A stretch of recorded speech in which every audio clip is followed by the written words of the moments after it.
be a tick. Yeah. Okay, bhai, okay.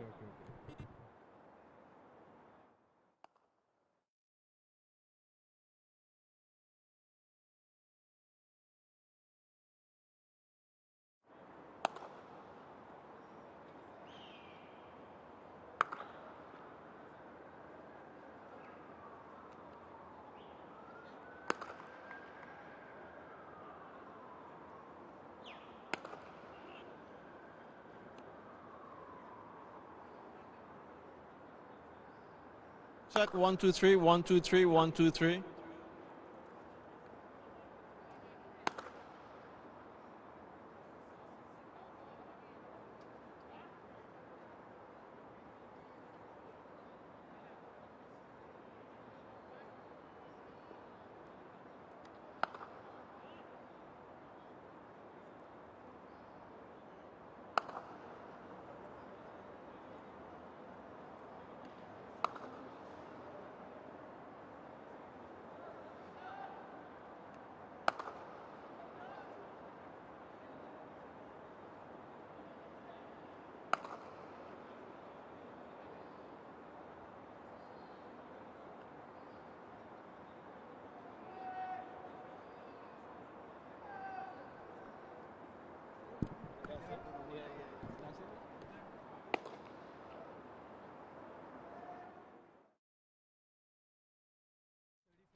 वो camera follow करना है आपने.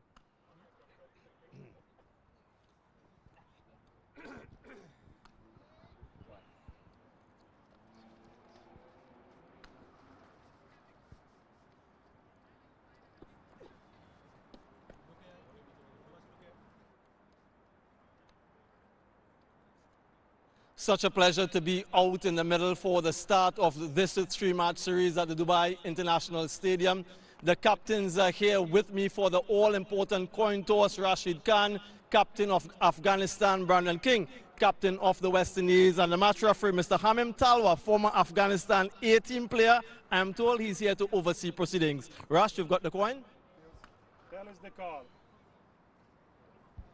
And this is Afghanistan. Confirmation that Rashid Khan has won the toss. Rash, what are you going to do first and why? We'd like to bat first. I think, watched ILT a lot. I think put runs on the board is going to be key for us. Do you think that the dew factor will be something important later on then? Yeah, it is. That is something which is going to play the role. But also, sometimes you don't see much of the dew as well. But most importantly, I think for us is the bowling unit we have. We need to put runs on the ball on the board and then see what happens. In terms of your areas of focus with the World Cup not too far from now, what will you be zeroing on? Well, focus will be like, I feel like middle order for us will be something which we need to focus on, and we bring the improvement in that area. And I feel as long we have the improvement in that, we have such a strong lower order and top order. So that is going to be areas to work on and better opportunity for us this series to improve ourselves and to be well prepared for the World Cup. Closing in on an important milestone, 700 T20 wickets. How's your form and fitness? Yeah, it is great so far. Alhamdulillah for everything. And yeah, I'm looking forward. I'm enjoying my cricket so far. And I would love to take as many wickets as possible. And your squad composition, your playing 11 for tonight, what can we expect?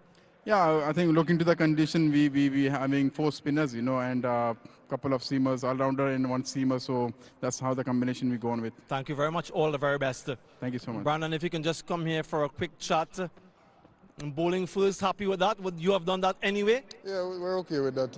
Hopefully, later on, there's a little dew factor and it makes it a little easier for batting. Quite a few senior players aren't here, but let's focus on the ones who are here. What are your expectations and what are you hoping to achieve? Yeah, I mean, obviously we're missing a few players, but we still have some very good players with us here.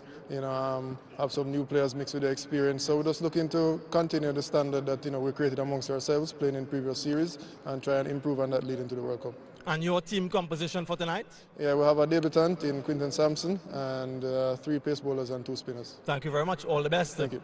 And there you have it, folks. The news from out in the middle. Afghanistan, they've won the toss and they've decided to bat first.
West Indies, but No, no, they will be have a good. different team. Yeah, because the 8 players who could be part Okay, of the stand by.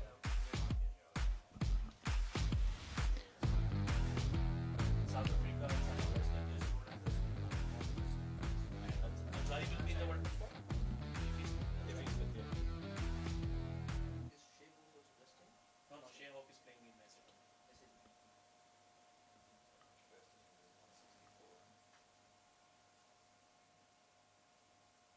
बोला तो था यार highlights कर लें. अच्छा AR से आ रहे हो? अच्छा.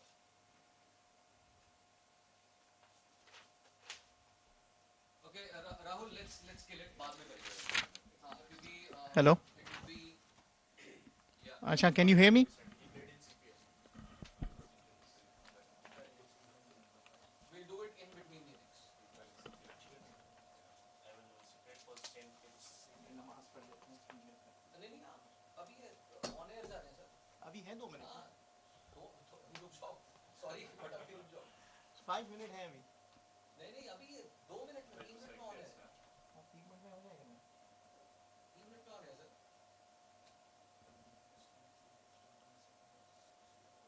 Sir, was he injured? No, Evan Lewis was not injured. No. 30 seconds to the clock. I think because so अच्छा -10 के लिए हुआ है कि last time he played for West Indies was 6 or 7 months ago. sorry -10 के लिए हुआ है कि नहीं है? But recently No. he played in T10 Yeah. Roll clock in 10, 9, 8, 7, 6, 5, Head point. 4, It was head point. 3, 2, 1 and roll the clock please. No, they played with Sharjah.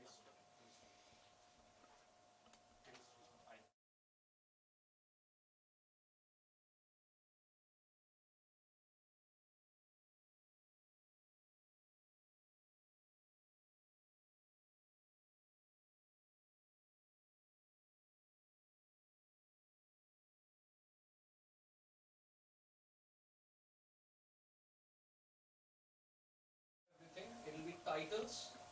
It will be ident. It will be the tournament schedule.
Followed by head-to-head.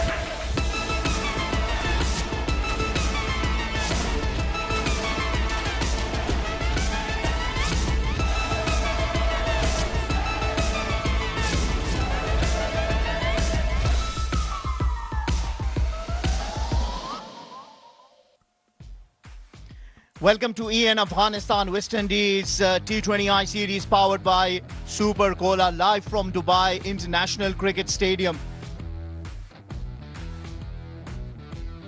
It's a wonderful T20I series and here it is. It's going to be a 3-match T20I series. The first played today. The second T20I will be on the 21st January and the third and the last one will be on the 22nd January 2026.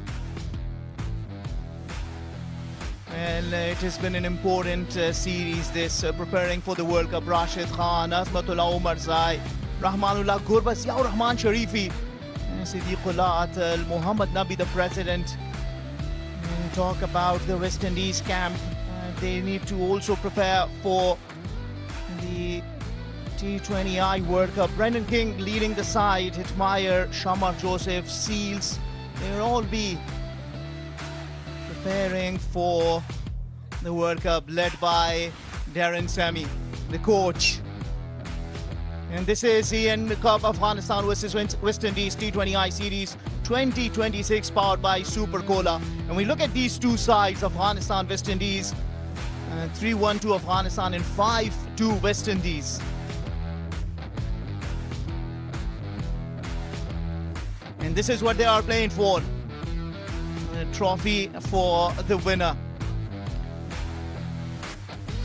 Looks a gorgeous one. Crafty work done on this trophy. And only one between these two skippers will be holding it as the winning captain at the end of this T20I series. Earlier, Samuel Badri was with the two captains. Afghanistan won the toss and decided to bat first.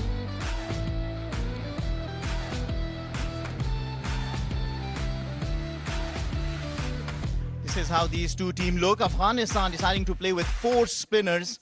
West Indies playing with 3 fast bowlers and 2 spinners. I'm joined in the com box by Samuel Badri. Hello Ahmed, hello everyone. Yeah, Brandon King leading the team in the absence of Shehope. Quite a few regulars not here for this series, so in a sense it's an audition for many of these players. A debut for Quinton Samson, look out for him. Highly talented player who hails from Ghana, a wonderful CPL, and on the back of that he's received his cap in this series. A proud moment, no doubt, for him. A couple of spinners in there for the West Indies as well. Yeah, absolutely. This will be a wonderful test of skills. And there it is, the moment. And getting his debut cup from Shimron Hitmyer. He's made a name for himself. Likes to hit the ball long. And then again, making his debut in this wonderful T20I series. Teams out in the middle for the national anthems.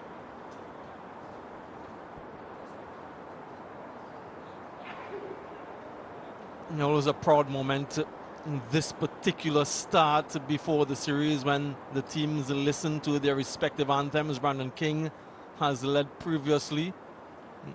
He has led 3 matches against South Africa, won all 3, so he has a 100% win record as captain.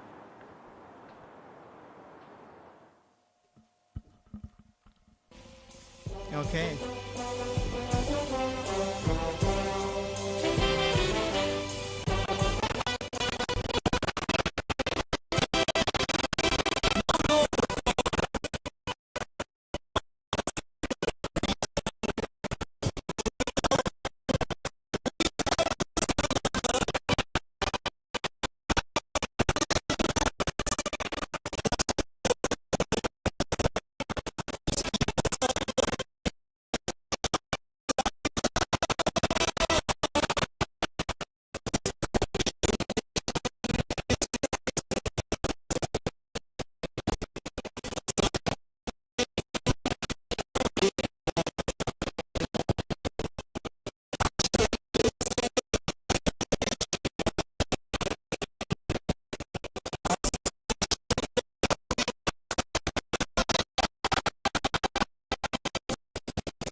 Proud moment indeed when you get to represent your country on these big stages.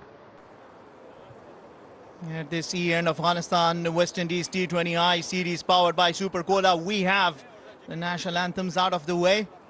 And as we earlier saw at the toss, Afghanistan winning the toss decided to bat first. Interestingly, and there will be help early on inside the first overs for the fast bowlers in West Indies, deciding to bring in their 3 fast bowlers as the umpire walk out into the middle. Izzatullah Safi from Afghanistan. Alongside him will be Akbar Ali. But looking at the Afghanistan side, they are playing with 4 spinners, believing that this is a tired wicket. And let's bring your spinners into the play. Noor Lakanwal, Rashid Khan leading the way. Alongside with him is Muhammad Nabi and Mujib Zadran, who bowls with the new ball. Well, watch out for the top batters from Afghanistan, Ibrahim Zadran and Rahmanullah Gurbaz. And Siddiqullah has been a discovery for Afghanistan. Tell us about the West Indies side, Samuel. Yeah, West Indies haven't named their provisional squad for the ICC T20 World Cup just yet. They are looking at a few more options. So everyone here will be wanting to put on a good show just to press the selectors in their favor. So they've got the 2 spinners there in Karipia and Gudakesh Moti, similar in terms of their operation. Evan Lewis is back. Brandon King at the top of the order. He's also leading this team. And that's so important when you can set a good foundation with the bat and also start well with the ball. Both teams getting what they wanted. Afghanistan wanted to bat, West Indies wanted to bowl. So let's see how this one pans out. I spoke to Rashid Khan at the toss. He's not too concerned about the duel later on. Brandon King mentioned that he thinks that it will have a part to play. So we're looking out intently for that. And Afghanistan deciding to bring in their 2 experienced campaigners who have put together 400 stand, Rahmanullah Gurbaz and Ibrahim Zadran. And remember, their average is 57.21 when they bat together. Yeah, well, Rahmanullah Gurbaz and Ibrahim Zadran, equally talented. Wonderful on the eyes. Watching him play is just a joy. Gurbaz very aggressive. Ibrahim Zadran more of a timer.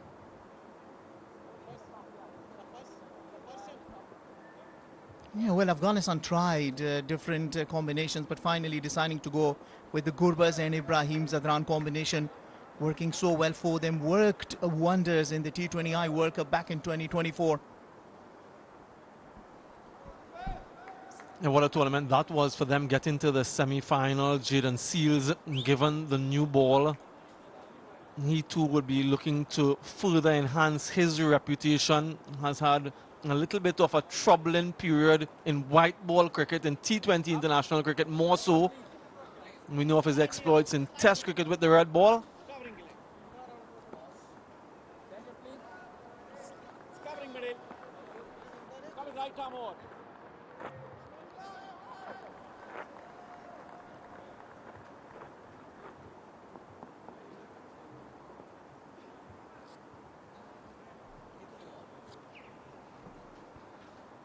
He'll also know of the importance of this opening partnership. Jayden Seales, some familiarity with them because Gurbaz has been in the CPL for a number of years. Straight away on the money, and then the highlight. Oh, that is a drama. Gurbaz could not make it because he fumbled with the bowler on his way, completing the run. To the naked eyes, it looked out. Samuel. Yeah, he's walking. It's really unfortunate because, as you mentioned, he got in an entanglement with Jayden Seales in his follow-through. So absolutely no fault of the bowler. He had to go around him, but wasn't able to. And when we look at the replay, you'll see that he made contact with him, which didn't allow him to get to the crease. So good bit of work from Gudakesh Moti. and the West Indies in terms of the direct hit, and what a start. First ball of the first T20I, not even in the frame, just gets there now. But what happened prior to that will be a bone of contention. Jaden Seals, in fairness to him, couldn't move more than he did. And we'll get confirmation of that dismissal. So Gurbaz goes without scoring. Afghanistan lose their first without a run on the board.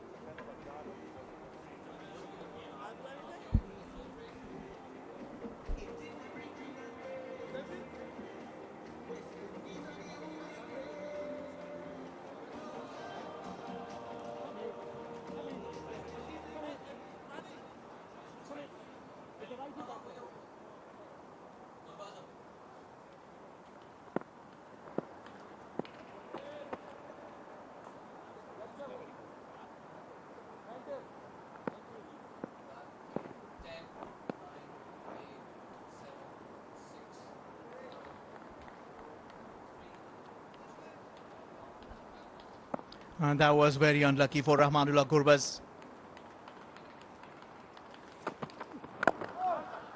He's been on the money, isn't it? But it's very unfortunate to see that run out. Well, of course, not the fault of Seals, but he will take it. But spare a thought for that direct hit. Look at that. Good. Moti picks it up, and with one hand, he just aims at the wicket, and it's bullseyes. And that's where the fumble is, Samuel.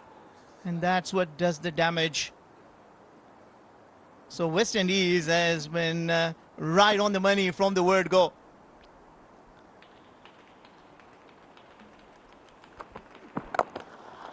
That's a shot. That's the shot of the class of Ibrahim Zadran. Opens his account with a boundary. 4 runs to him and 4 runs to Afghanistan. Yeah, glorious timing from Zadran. Just presents the face of the bat on this shot, looking for swing Jaden Seals. Quite understandable with the new ball. Absolutely phenomenal stroke all along the carpet. The placement and the timing, perfect.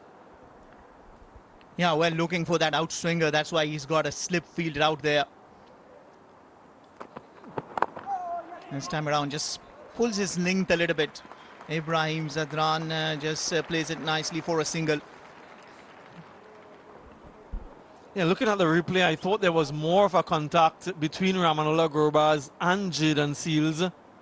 But there wasn't that much of a contact. He just lost his balance. Look at it there. Maybe just a touch with the bat on the body of Jaden Seals. But he has no one to blame but himself. He should have avoided Jaden Seals. Jaden Seals did nothing, absolutely nothing wrong. And that's your fault, young man. Move away from the bowler. Nothing he did was wrong there. Unfortunate, yes. Yeah, well, he will get an unwanted record to his name, becoming the first ever Afghan batter and only 5th in the world to be run out on the first ball of the match in the T20I. That will bring Siddiqullah Atal. Come down to bat at number 3. Yeah, just bowling that outside the off-stump line, inviting Siddiqullah Atal to go for the drive. He practices the shot and does the right thing not to go for it. First ball that he's facing out there, get the measure of the wicket, and then after that, try and play your shots. This is a good test for Afghanistan. We spoke of the record of the opening duo. It's the middle order that really needs to come to the fore in this series and certainly in the World Cup to come. 1 over done and dusted, 1 wicket down. And the score is 6.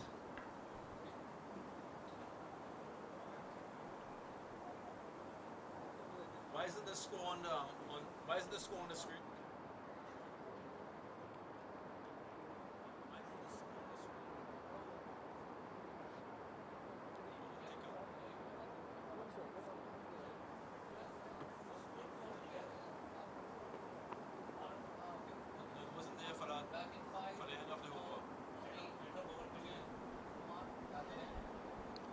A good start to this series and the first match for West Indies, getting Rahmanullah Gurbaz out. The very first ball a bit unlucky, you would say. And brings Siddiqul Atal into the middle. Well, Siddiq is batting towards the shorter boundary now. That boundary is only 63 meters. So that might be an advantage. We'll not look at that. Matthew Ford will share the new ball with Seals. Tell us about Matthew Ford. He has the ability to get the ball to leave the left-hander. He starts round the wicket. There is that slip in position. So look at that ball seaming away from the left-hander. He's also worked on that wobble seam for the one that goes straight on. So he's an improved cricketer. Also contributes with the bat.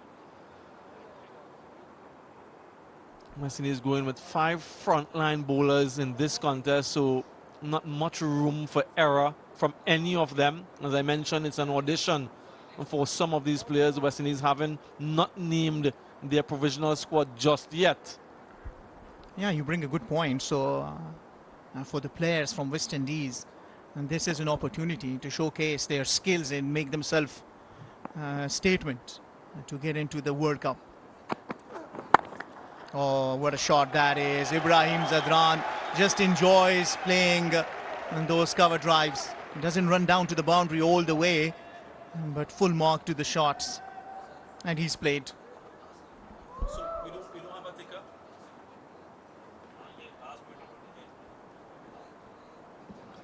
Just look at the way he gets close to the ball, eyes over the ball, and the presentation of the bat. It's the full face of the bat making contact with the ball.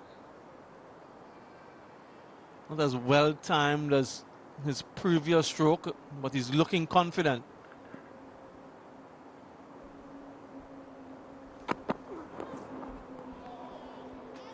Yeah, bowling just away from him, trying to go towards the shot. Mate, are we having a ticker or not?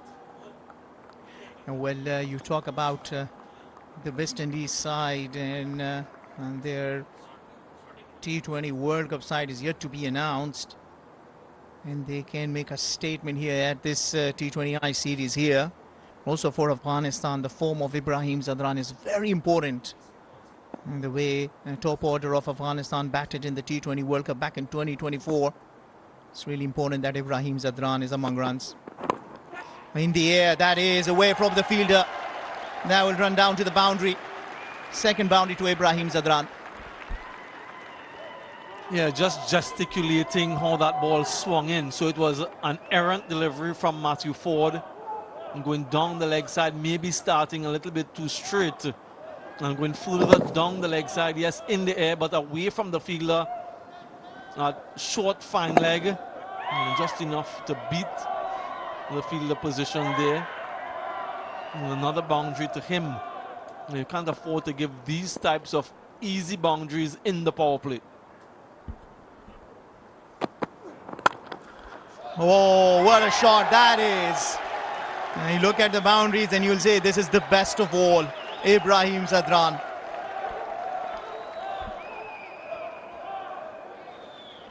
An absolute treat. We saw one in the first over of the bowling of Jaden Seals, and here again, look at the position of the feet, the head over the ball, and again just maneuvering the blade of the bat to get that placement. A long half volley from Matthew Ford, and deserved that sort of treatment. Needs to get the length just a bit shorter. Yeah, you're absolutely right. I think he's just doing too many things in one over. This time around, he just stands and hits it nicely for just one. It's been an expensive over. 12 runs coming off it. After 2, it's 18 for 1.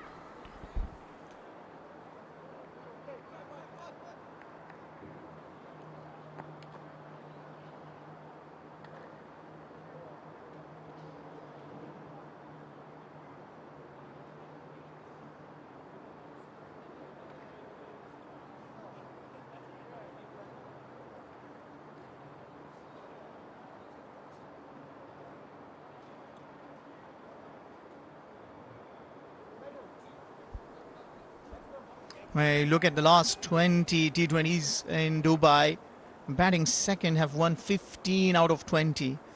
but the average first inning score been there 155, and Rashid Khan thought otherwise. They saw that how it was in ILT20, and it wasn't as easy, he thought, chasing targets. And probably that factor, if you put runs on the board, you might well be able to defend that.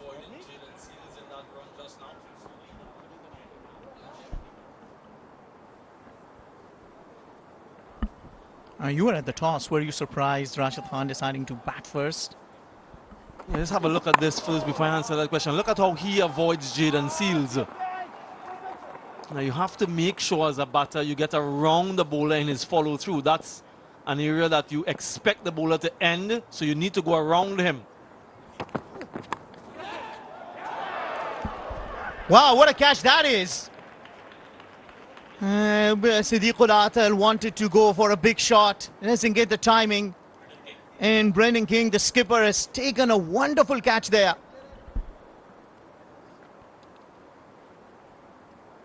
Another wicket falls quite early in the plot. Not what you want when you win the toss and you're up to bat first. It was traveling. Brandon King gets his right paw up and it sticks. Elation for Jaden Seals. Afghanistan in a bit of trouble here at 19 for 2. And Siddiqullah goes for 2.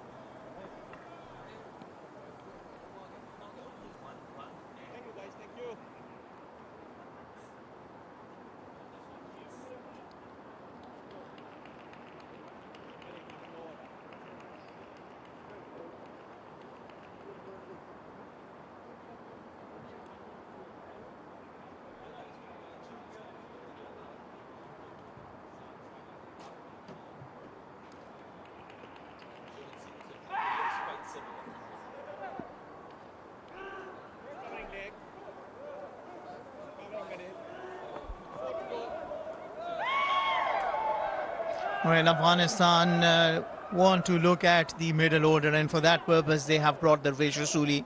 He's got only 22 matches to his name, 250s to him, with the best of 66. But he is a strong batter and down in the middle order. Oh, he straight away goes for the shot. You probably want to spend a little time out in the middle. Right, you want to score certain number of runs. But let's have a look at the wicket of Siddiqul Atal. You called it right, just measuring the jump perfectly right. Because at the time you misjudge it and you let the ball go off your hand. What a catch that is from tall Brendan King. Attacking field, putting slip fielder, putting himself down there and getting the dividends.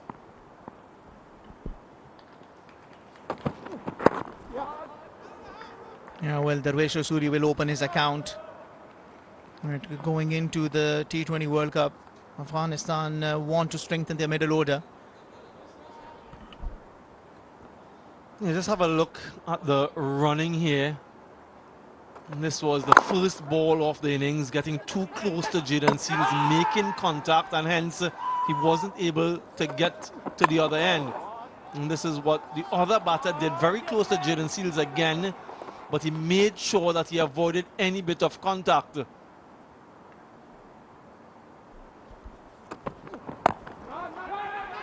Another quick run taken.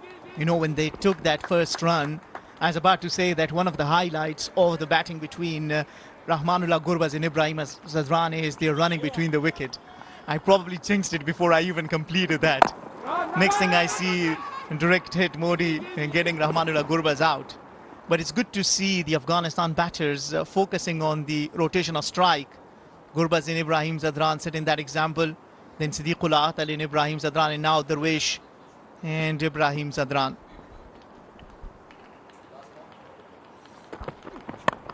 Oh, it's in the air. There's no fielder down there. And that will run down to the boundary. Ends the over with the boundary. 7 runs in a wicket in that. After 3, it's 25 for 2.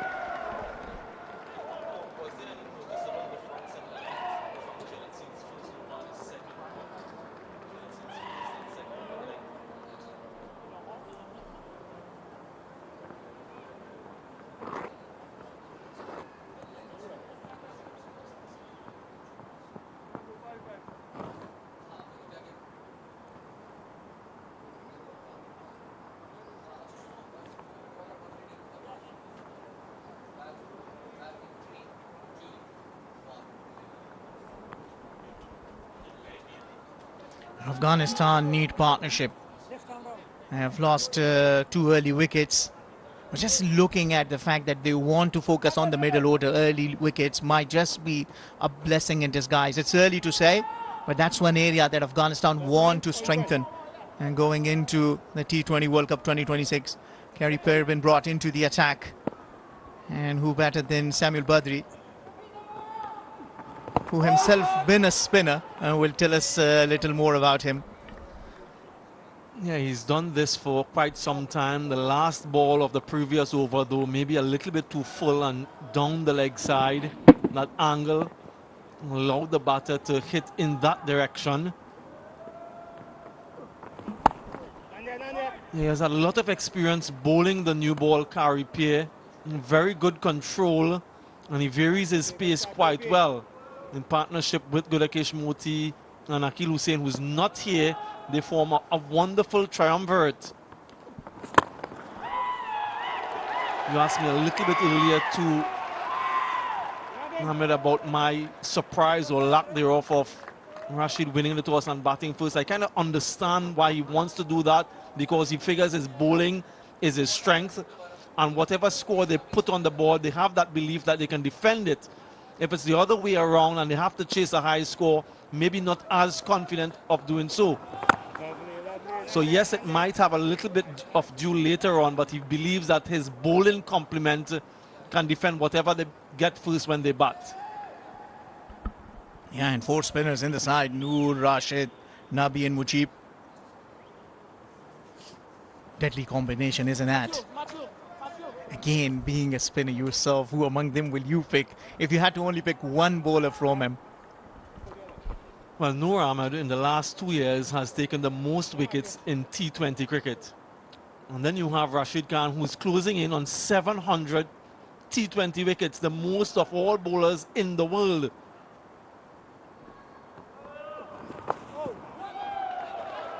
Quick single, so it's very difficult to identify one, and especially against the West Indies, who have struggled against wrist spin.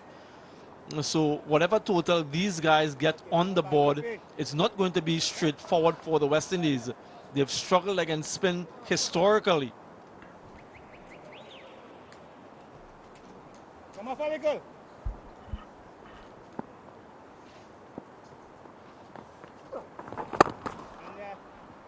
That's been a good start to the over. 3 runs coming off it. After 4, it's 28 for 2.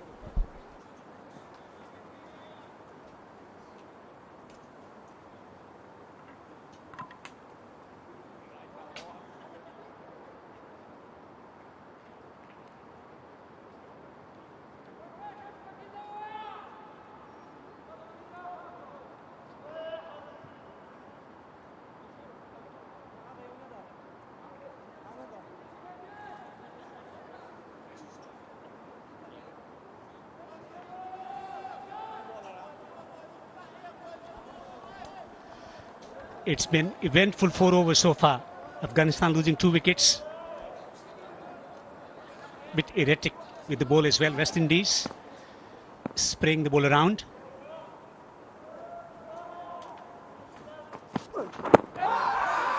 Excellent delivery.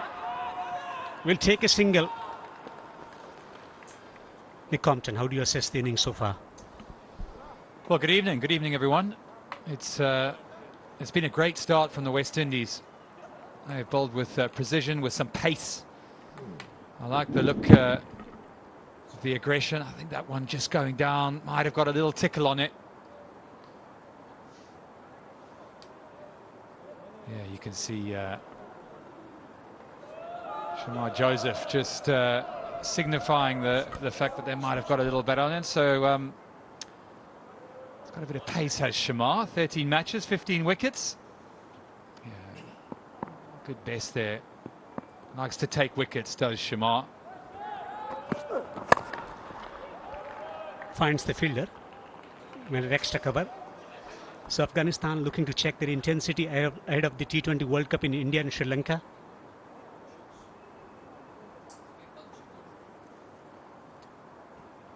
A lot of expectation from Afghanistan, the way they played in the previous edition of T20 World Cup in West Indies. looking to assess how Rasooli can contribute as a batter in the middle order for Afghanistan. Not quite getting the timing right. Yeah, a lot of answers, or should we say questions, for this Afghanistan middle order. This was earlier. Look at the T20 World Cup trophy, and isn't that magnificent? Glistening in the afternoon sun, you could say. Yeah, that starts pretty soon, a couple of weeks' time. Sri Lanka and India, and everyone will be trying to get themselves into form. This one is clipped hard and square and will reach the boundary. Error in line, straying down the leg side. Easy picking for a batter who likes to take time to tackle the fast bowlers coming at him. Wristily played, connecting it from the center of the blade. Yeah, a bit of a freebie from Shamar. He'll be disappointed with that. Generally, bowlers have started well, haven't they? They've bowled with good pace and aggression, and Afghanistan find themselves in a slightly precarious position. They wouldn't have wanted to lose those 2 early wickets. Clobbered through the onside. It's bouncing away to the fence for 4. Back-to-back boundaries for Rasooli.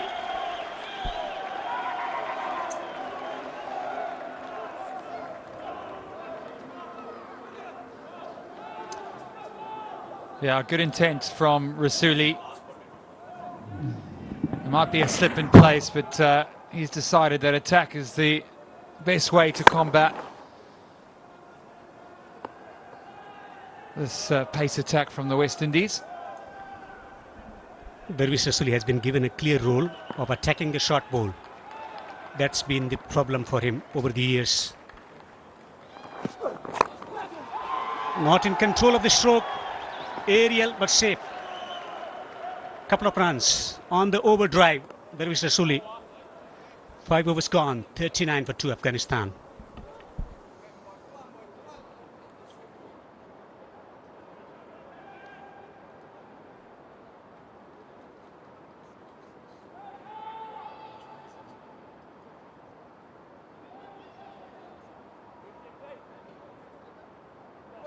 Go, boys!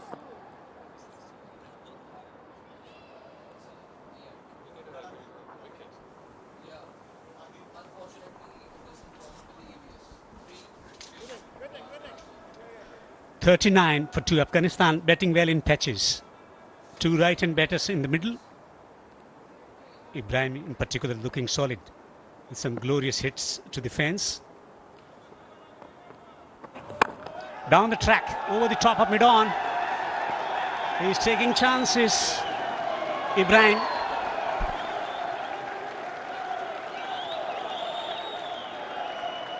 Yeah, good use of the feet from Ibrahim. We've already seen a couple of commanding shots through that offside to the seamers, but this is a first look at a bit of aggression from him against the spin. Not a huge amount of spin to talk about, so he could pick his place there, really. Mid-off back. This time he thunders that through the offside. That's fantastic feet. Gave himself a little bit of room early. Loves it through that offside, doesn't he? He's made a conscious effort of late to explore the offside region to improve upon his strike rate. That has been a lot of concern for Afghanistan in the power play overs, about finding that explosiveness in the first 6 overs, and that's where he's decided to hit through the offside. And it's paying dividend at the moment for Ibrahim. Yeah, well, he lost his partner in crime, didn't he, Gurbaz, pretty early. Some nifty work from the West Indies fielding unit. But he's decided to take the bull by the horns here and try and make the use of this power play. Looking at average power plays around the 50 mark, so they're doing okay. Brilliant stop on the follow through. Someone who's brilliant against the spin bowlers, Rasooli. Plays the sweep shot, is very good when it comes to using his feet. Relaxed presence at the crease.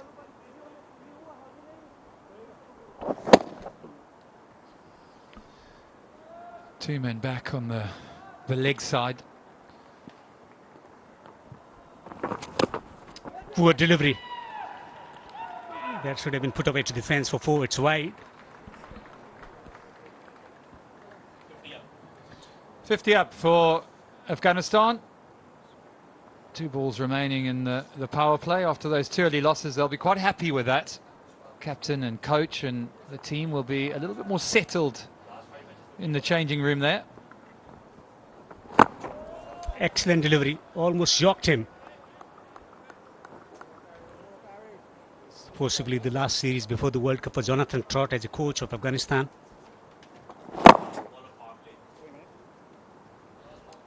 Excellent delivery. They've been able to use the power play conditions to good effect, the field restrictions. Ibrahim in particular setting the tone with some glorious strokes through the offside. Gets a full toss. Single to end the power play overs. 6 overs gone, 51 for 2.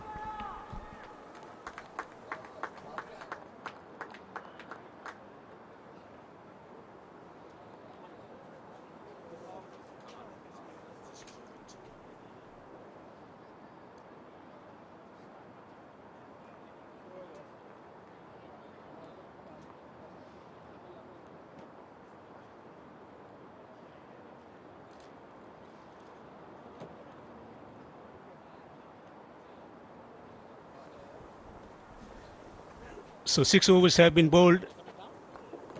Field restrictions will be lifted. It means there will be more spin with liberty for the captain to protect the boundary. Can have 5 fielders on the fence. 41 matches for Gudakis Moti. 3 for 22, economies of 7.97 is good for someone who bowls in the power play overs as well. Tucked away on the onside for a single.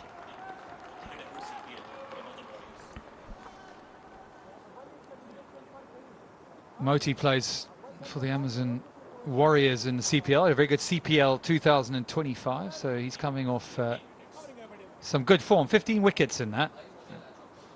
And a pretty clear sign from West Indies here early to get the double spin threat on. Just drawing the batter forward. Going at the rate of 8.21. He's been given the responsibility to attack the spin bowlers. There is Rasooli. A partnership developing for Afghanistan. It's been mixed bag for Afghanistan after winning the toss and interestingly deciding to bat first. Yeah, they didn't want to have this. This was an absolute nightmare as an opening batsman. And in between that mishap, played some pretty good shots. Zadran was classical as ever through the offside. Tries to get another one away there, of course. And then there was this, an unbelievable snatch from Captain King. A couple of short ones and a few boundaries dispersed in between. So all in all, you'd say it was a pretty even power play in the end. 53 for 2 now, Afghanistan going quite well. What's remarkable from Afghanistan's perspective is that after losing wicket of the first delivery, they've been able to stabilize the things for them. 7 overs gone, 53 for 2.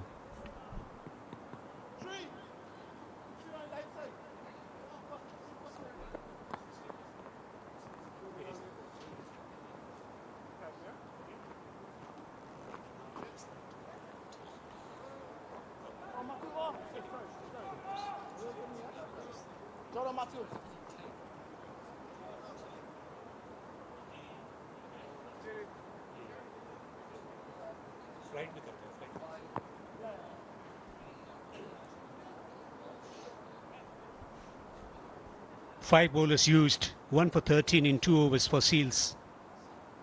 Losing the wicket of Ramanullah Gurbaz of the very first delivery of the match. Run out.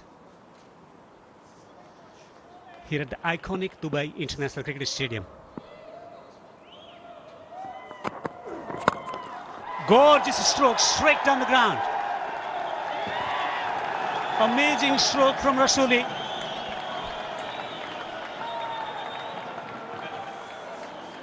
First 6 of the match and a 68-meter boundary.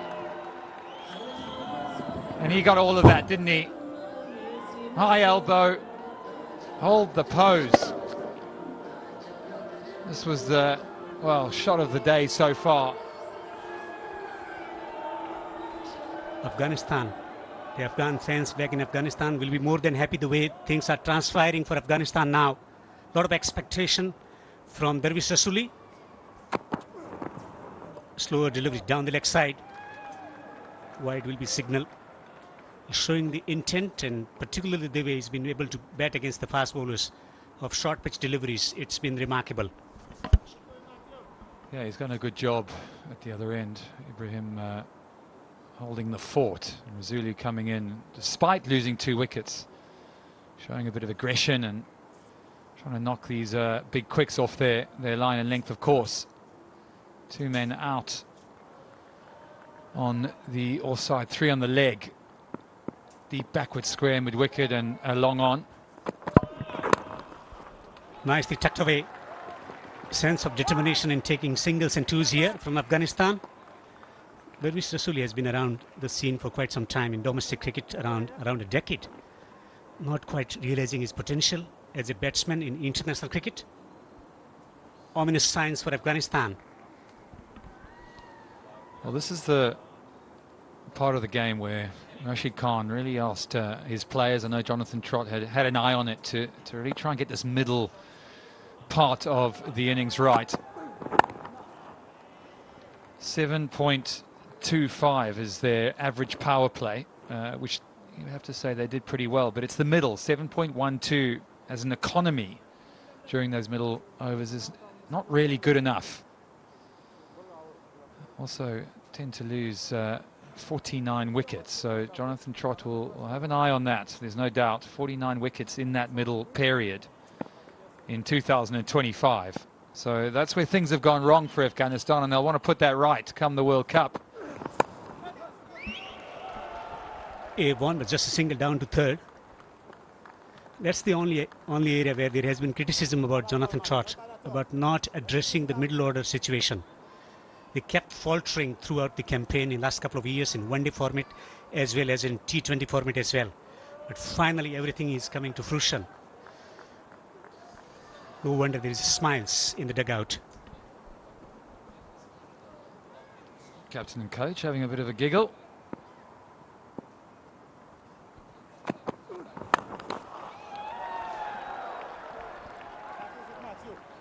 I remember having a conversation with Dervish Rasooli during Zimbabwe series. He was talking about clear game plan has been given by the coach to attack the short pitch deliveries, getting those boundaries away in the slot, dispatch to the fence from Ibrahim, and then from Dervish Rasooli. Outstanding stroke straight over the top of bowler's head. Yeah, well, that's what you get with the West Indies. You get a bit of menace and you get a bit of pace, but you get the odd full ball here and there. It's part and parcel of what they bring. This one is hit straight over mid-off this time. Another 6. This time Ibrahim gets in on the act.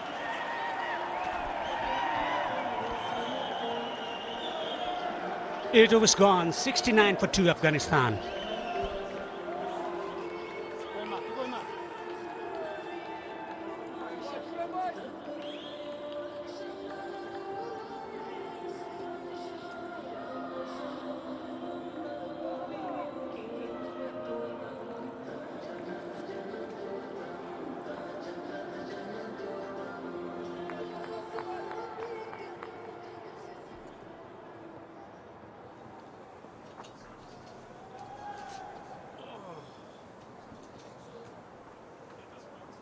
Keep going, boys.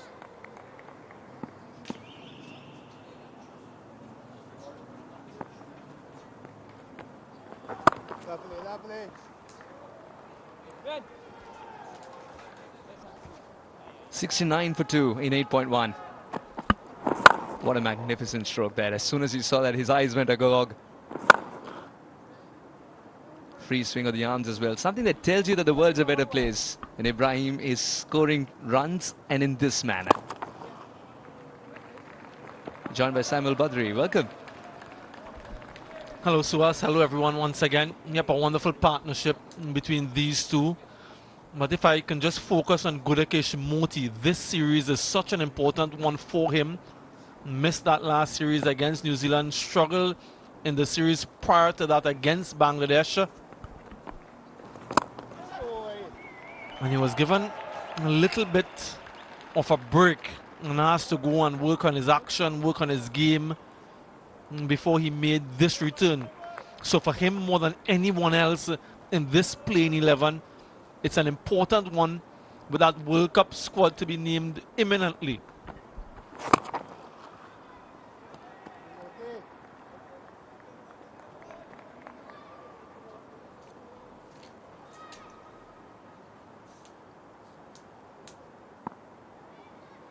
So far, so good for Moti. Lovely, lovely. Yeah, I had a little chat with him. He was working quite diligently to get his rhythm back. And sometimes as a spinner, you go through a little bit of a lull. And I think that was the case with him. Now he has regained some confidence. And he's hoping that he can get some wickets to boost that even further. 9 overs gone, 72 for 2.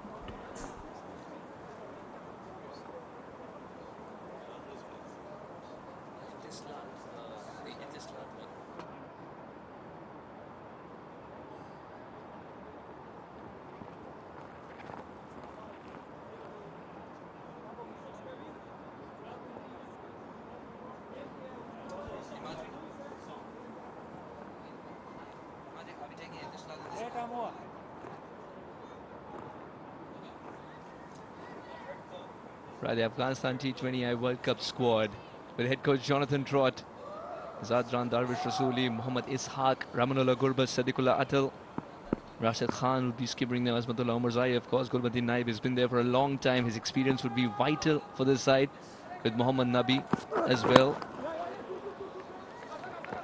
Nabinul Haq is still nursing that injury. Will they miss him, or will they find a replacement in form? Yeah, a good bit of running. Weighted the shot perfectly. He saw the opportunity for a couple. The response was really good. And that's something that both these teams will continue to work on, the running between the wickets, particularly through the middle overs when the boundaries aren't as frequent. And so if you can mix that up with a boundary here or there, you can keep a pace with a run rate of 8.5.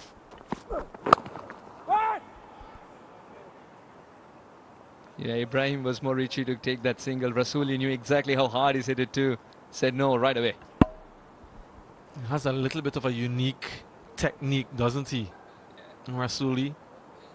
When the fast bowler is operating, he sort of takes a step towards the umpire, towards the leg side, maybe to give himself some room through the offside. Have a look at his setup. And once that bowler is in the delivery stride, he seemed to be going leg side a bit. And that's creating room. Opens up a new pocket of space for himself. Will be much better after that boundary.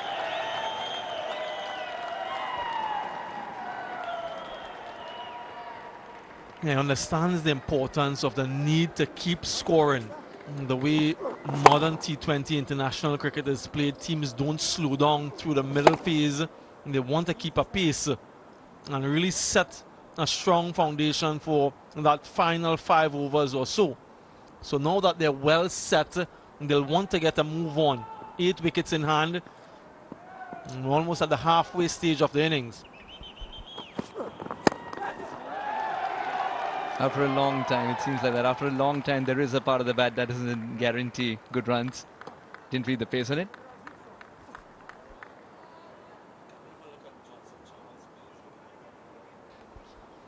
One of the things that stands out to me as well when I look at the West Indies 11 out in the field. Johnson Charles done in the gloves. There is Amir Jangu in the playing 11 as well, who is a more established wicketkeeper. What that says to me is that Johnson Charles is potentially in the provisional squad as the backup wicketkeeper to, let's say, Shea Hope. So they're giving him some game time in preparation for that. He's running the first one hard. He's got to settle for a single eventually. Now Ibrahim inching towards a half century. Wouldn't be his first. Remember, 3 on the trot already. Now can he make it 4? What an innings Rasool's played. 33 or 24 after the early exit of Sadiq today. This partnership has steadied the ship indeed for Afghanistan. A little bit of a headache for the man on screen.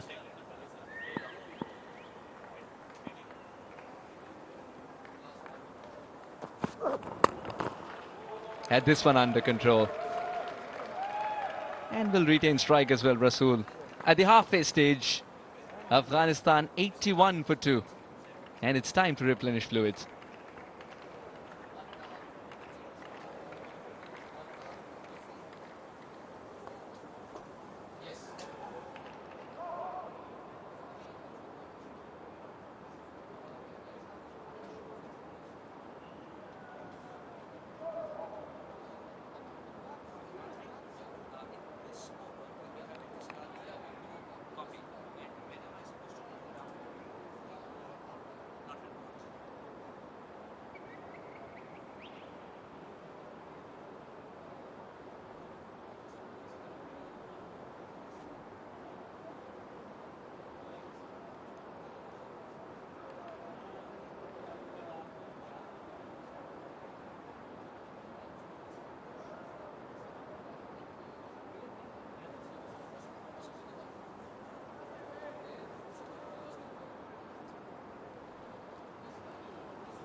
Yes, 62 of 48 Rasooli and Ibrahim have put together, and both of them have taken turns to go for the big shots.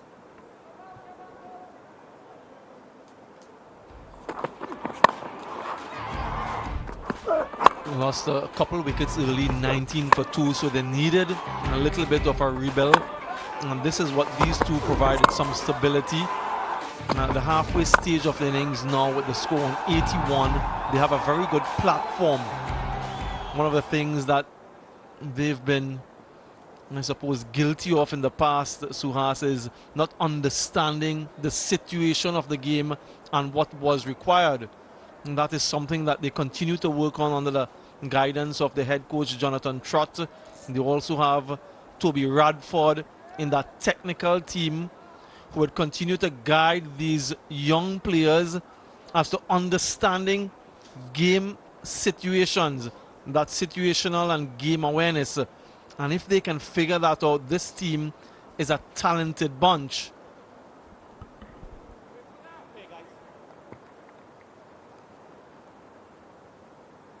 He's been terrific, Moti, thus far. As you mentioned, Samuel, it's about ironing out the chinks, isn't it, before the World Cup. We've got to utilize this opportunity.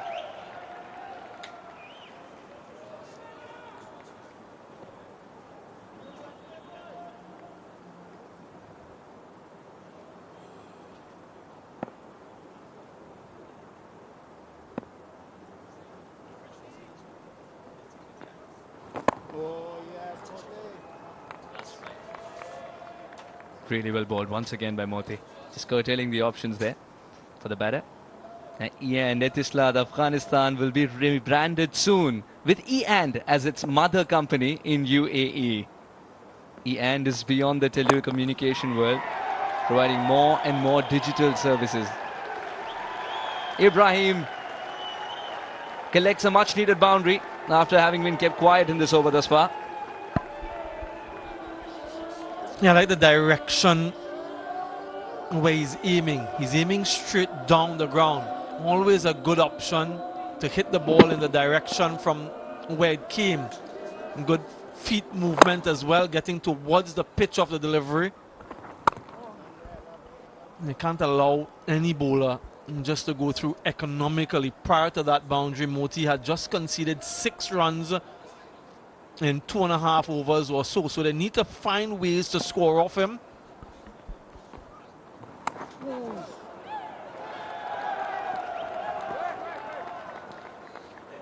It's still been a probing over. He's forced the batters to take the additional bit of risk, which of course the batter was rewarded. And not from the best part of the bat. King doing well. It's a very good outfield, yeah? Would have trickled to the fence. There was only one line of defense, and that's the skipper. Despite that boundary, an excellent comeback. 87 for 2 after 2.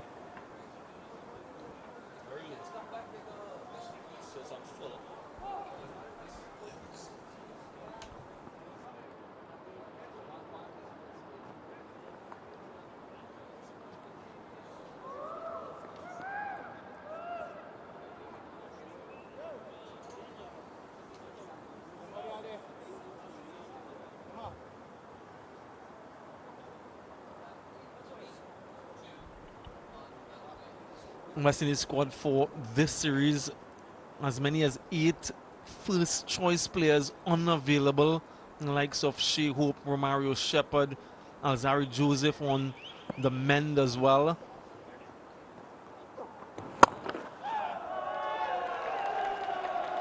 But interestingly, they have identified their provisional squad, the West Indies, in line with the protocols given by ICC, but they haven't named it just yet. And Darren Sammy will be keeping a close eye on just 1 or 2 players who he thinks can make an impact.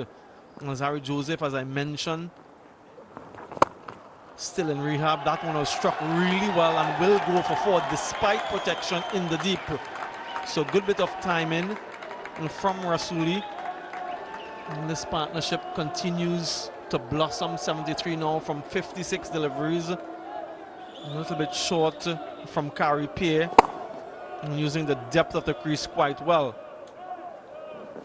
So there are just a couple players, Suhas, maybe positions that Darren Sammy and the management team will be looking at. And that squad, I understand, that World Cup squad will be named prior to the South Africa series, which happens just a few days after this one.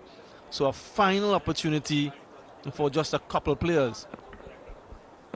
Right, then the South Africa series becomes the dry run in terms of testing out the balance before the big World Cup.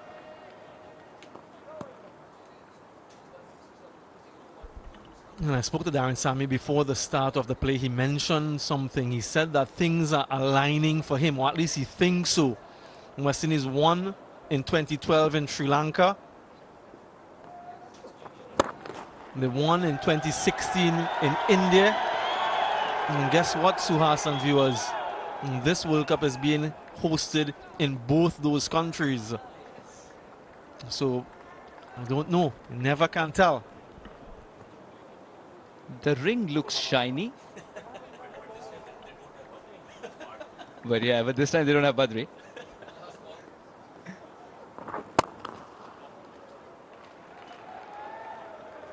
Rasooli will retain strike. At the end of 12, 97 for 2.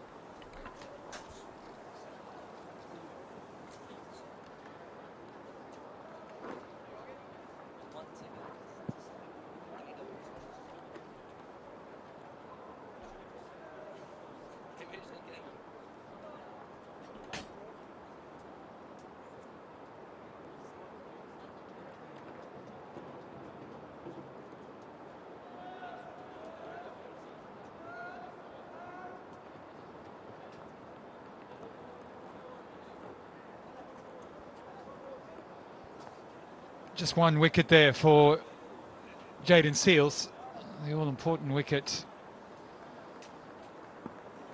Otherwise, not much to write home about for the West Indies. It's all been Afghanistan so far. He's setting this match up nicely, you would think, in their real comfort zone. Batting first, they like to bat first. Some big scores.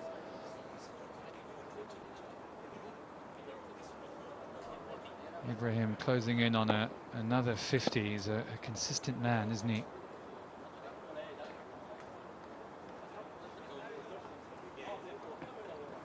Oi. 50 up for Ibrahim Zadran. That's his fourth 50. And it's very well played, in command. First ever Afghan batter to hit 4 50s in a row in T20I. So what a stat that is. Amazing consistency from Afghanistan's best batter in modern era. He's redefining the top order batsmanship in Afghanistan. Hits it down the ground. Sense of security at the crease for both batters. Ibrahim raising his half century of just 37 deliveries after losing the wicket early. It was important from Afghanistan's perspective to provide that stability, that partnership. It's been applauded by everyone present here. Yeah, mark of his batsmanship is, I suppose, his straight bat, the elegance, the way he doesn't try and overhit the ball. I think that's been a real mark of the innings today, that's for sure. Some of those cover drives he played were absolutely from the top draw. It looks like he's really getting out of first or second gear, does he? 51 from 38, so great start here. And they've got a long batting list to come. Nabi, Omar Zai, Gulbadin, and of course Rashid, who can give it a good thrash at the end. We looked at that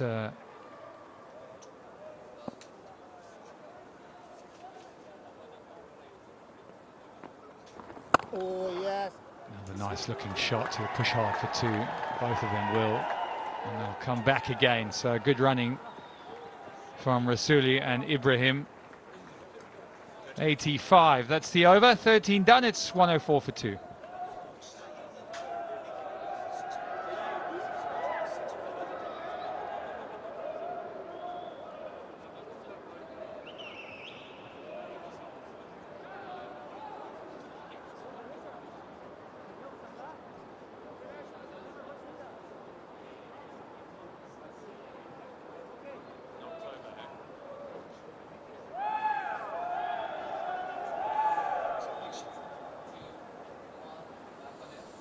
Yeah, a bit of a powerhouse to come. Ahmed Nabi, we know all about the president. In at 6 is Omar Zai and of course Gulbadin, so they'll be licking their lips to get a bit of a crack in the later stages of this innings.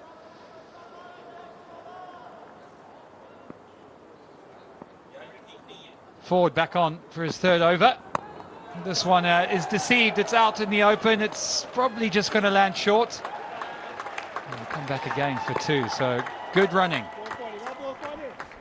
Slower bouncer attempted. Bit of extra bounce.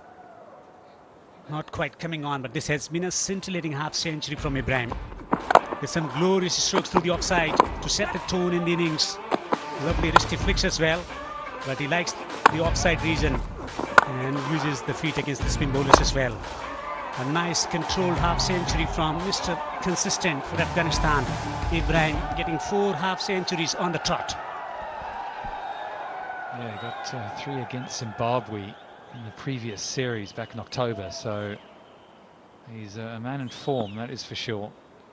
Have a look at that wagon wheel. One big towering 6 straight. This one is hit hard through the leg side. Yeah, it's a very good stop in the deep by Gudakesh Moti, and that'll be 50 for Rasooli, who's played a supportive role, you could say. Excellent innings. It's a career-saving half century from Darvish Rasooli. His third in T20 internationals, 50 of 36. Just bludgeoning through the onside to raise a half century. Sense of determination in this innings, sense of determination in celebration from Darvish Rasooli as well.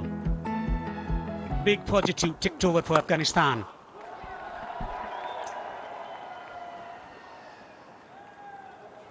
partnership up to 90 from just 69 balls. How important this will be, we'll only know in some time, but it's been an excellent innings from Rasooli. As you say, he took the pressure off his partner. He lost 2 early wickets, and it needed someone to come out and not allow the West Indian quicks to get the better of him, and he did that. Took on the short ball. He's run well. Gorgeous drive straight down the ground. Will settle for a single. What's remarkable about Darvish Rasooli's innings is the way he's been able to hit the short of length deliveries. His batting against spin bowlers has always been outstanding. It was about standing up and getting attacking strokes away against the pace bowlers. That's where he has shown remarkable improvement.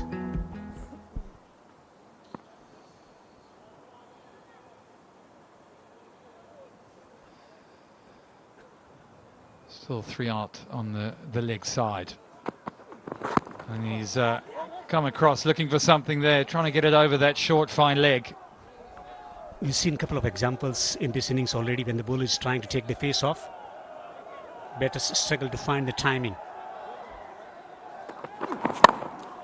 Astonishing half century from Darvish Rasooli, 51 of 38 with 5 fours and 1 6. A career-defining half century from Darvish Rasooli. Afghanistan will be bolstered heading into the T20 World Cup. His form is going to be critical from their perspective. Into the pitch, nice finish from Matthew Ford. That ends the 14th over. It's 111 for 2.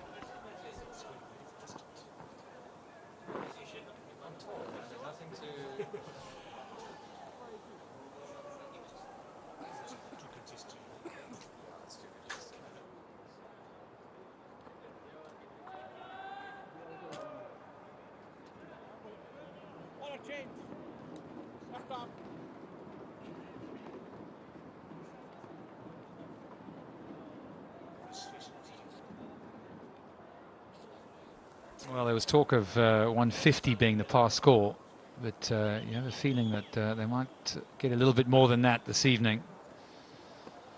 Pierre back on, and he goes leg side this time. Does he find the gap? No, straight to the fielder out at deep mid-wicket. Shimron Hetmeyer. Sure we'll be seeing his power hitting a bit later. Short boundaries away on the onside, 63 meters. That's why there is a conscious effort to pull the ball through the onside. Deep mid-wicket in position, long on. Hit down the ground. 1 bounce to the fielder. It's been 18 deliveries since the last boundary was struck. Yeah, they've kept it out of the hitting areas. It's been a good change of bowling again. Spin and a bit of seam and just rotating everyone. This one is gone straight. He aims straighter and hits it well enough. It'll go for 4. Nick, you were talking about the importance of bowling the right line well outside the off stump this time around, just making subtle change in line with the stumps and drilled down the ground for 4. A delightful stroke of arm delivery.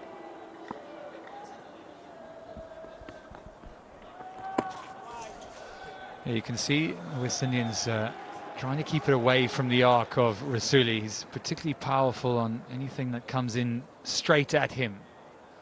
This is a look at that boundary, which was a bit of a in the slot, wasn't it? Swung away on the onside. It's a mighty hit from Darvish Rasooli. It's gone in the stands for 6. Afghanistan back into it.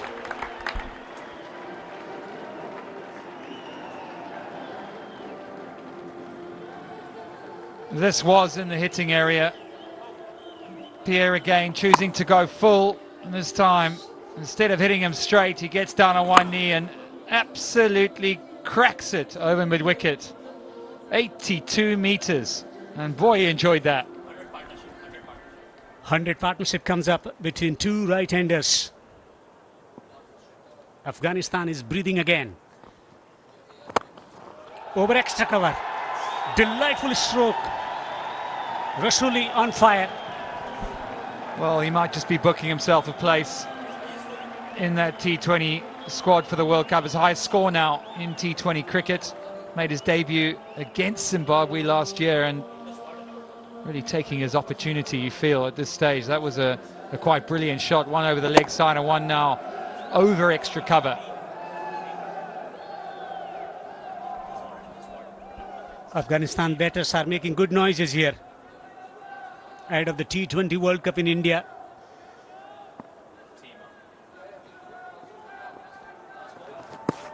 Excellent delivery, slightly fuller, bit of tossed up delivery to mark the end of the 15th over.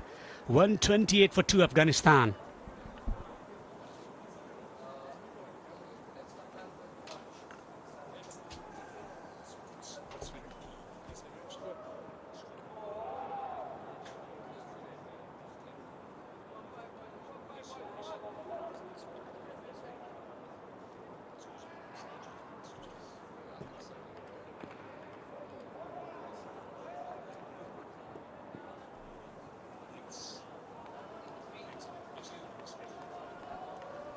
Yeah, quite magnificent 109-run partnership between Rasooli and Ibrahim.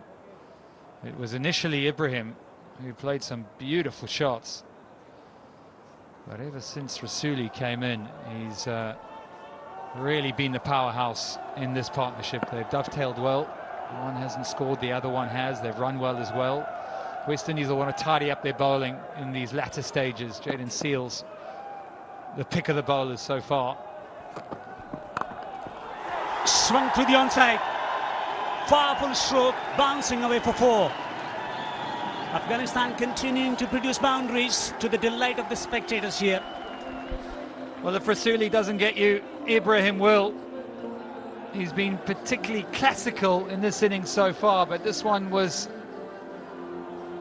nice and straight. Yes, there was a bit of pace taken off, which allowed him the time to get really underneath it.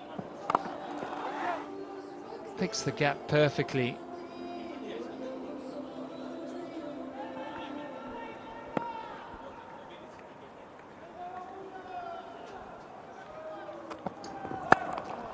Pulled. Not in control of the stroke, just a single. Afghanistan is putting pressure on West Indies. They're not reacting well. Yeah, well, we're approaching the golden time for Afghanistan. They've got an exceptional run rate in the death, 11.92, their average run rate in those dying overs. So they've got through this middle phase. Talked about middle phase. There we go. Not hitting boundaries. They've been rotating the strike quite well. A field change out in the deep. A swap of personnel from deep mid-wicket to long off. Good bouncer. That's the area, that's where it's been a bit of concern for Darvish Rasooli over the period of time. That was a sharp bouncer for the bowler who's got good experience of bowling in Test match cricket.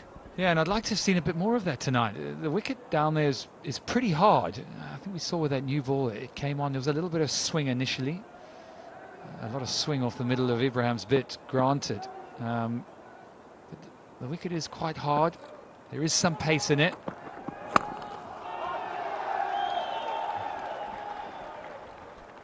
That's the length that they should be concentrating. They could have bowled more deliveries, short pitch deliveries in progression of this innings. That's where West Indies missed a trick. Just get a feeling. Yeah, and especially out to the long boundary there. There really is a lot of space. And it's a big, big hit to get it out there that far. Jaden Seals has been clever. He's bowled good change-ups. And again, he's short. So he's bowling to a good plan here. Smart stuff from the senior quick. Late realization from West Indies. West Indies pace bowling unit. The biggest challenge for Afghanistan coming into this competition was the batting against the fast bowlers, particularly short of length deliveries. That's where they've been successful, all the teams against Afghanistan. They bowled too full today. And the line was around the leg stump, and that's where Darvish Rasooli taking full advantage. Plenty of deliveries. Fullest length, leg side is. Just like that. Yeah, you have a feeling that coach Sammy will be disappointed. It's a tight run second to end the 16th over. It's 137 for 2.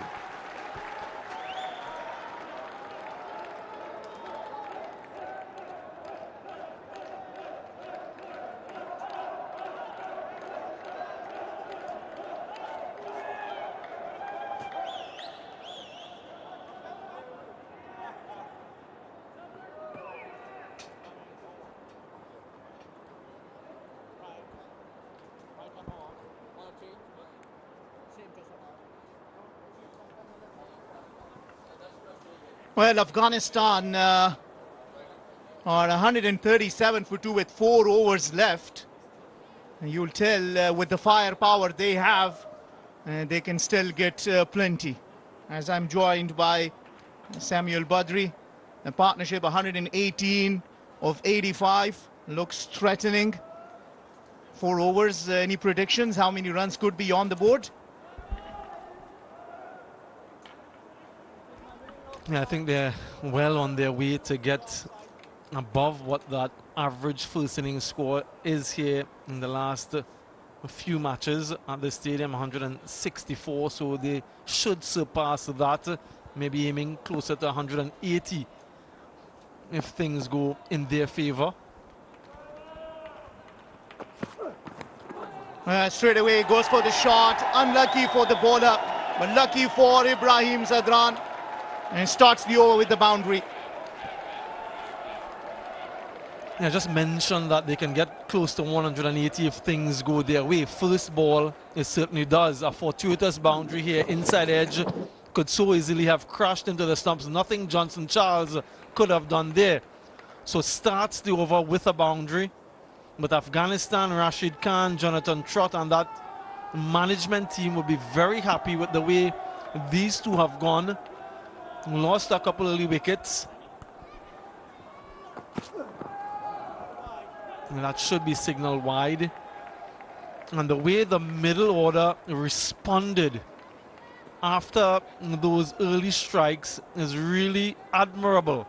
Rasooli, his 70, a little bit of brute force in between some good strokes. And this now is Afghanistan's highest ever third wicket stand in T20 internationals. So it's a record partnership from these two. Yeah, we call that a blessing in disguise early when we were together, that early wickets fell and they needed the middle order to bat. And just before the T20 World Cup, they get that. Ibrahim Zadran, Darvesh Rasooli, who has been a lot counted on, strengthening that middle order. And this is how these two have batted. Some glorious shots from both the right-hand batters. And also the running between the wickets. You look at this package, you'll only see the boundaries. What you don't see is the way they've rotated the strike as well, which complements that boundary hitting. It's so important in any partnership, that strike rotation. And this is not going to help West Indies. And bowling too wide. Yes, you want to bowl it away from his reach, but you don't bowl it so far away that you have to bowl it again. 15 fours, 3 sixes are the highlights. 125 of 89, and they're still out in the middle. A bit of a worry for West Indies. Our stats man Mazhar told us early on that at this venue, West Indies still have not registered a single victory. And that might still be playing in their mind, isn't it? Just short of the fielder, didn't make an attempt. I think it is Shimron Hetmyer. No need to remind us of that stat. And it's only a small sample size. Only 4 matches they've played here. And a lot of us would remember that World Cup match, though, against England, when they were shot out for just 55 in one of those 4 defeats. The other thing I want to mention is Shamar Joseph. He's only returning now to competitive cricket after a few months off. And straight down the ground should be a couple. He last played in the CPL back in the West Indies in September last year. So he too has been recovering from injury. So this here is an ideal opportunity for him to get back some match practice, no doubt, will be a shoo-in for the World Cup with his extra pace and what he's done in the past. Yeah, well said, and Samuel. It has been an eventful over. When you look at how he's bowled, it's been also Super Cola. And this game is powered by Super Cola, Afghanistan's homegrown beverage brand, delivering international quality. Super Cola, made for moments like this. Sit, relax, sip some Super Cola and enjoy this match.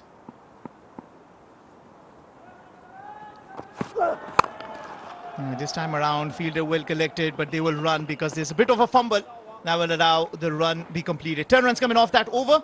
After 17, it's 147 for 2.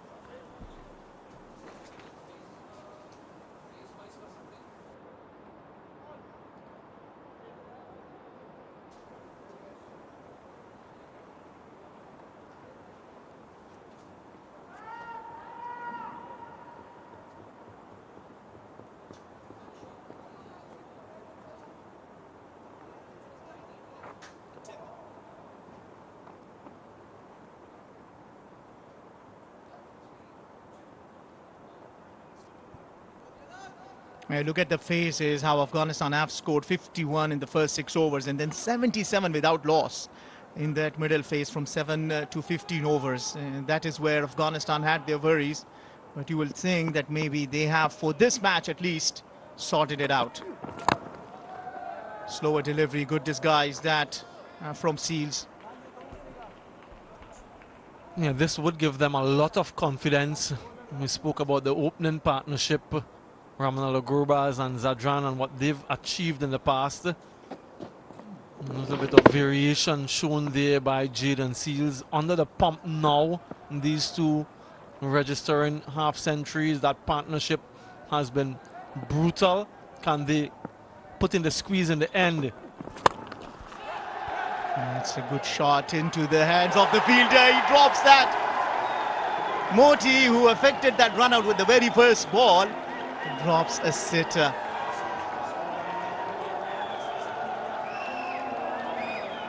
Well, nothing going towards West Indies' way.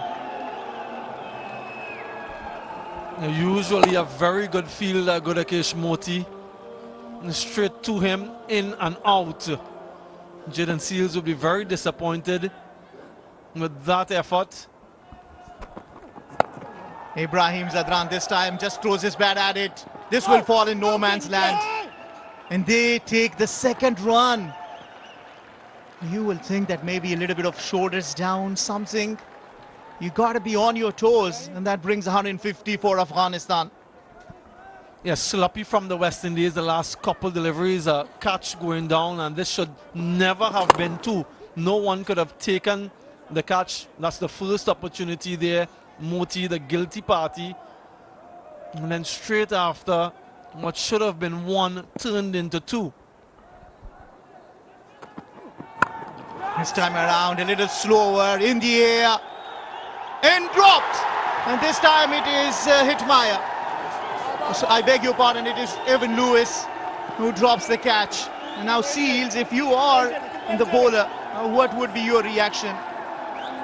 All the three deliveries were in the air. The two of those were certain catches and have been dropped.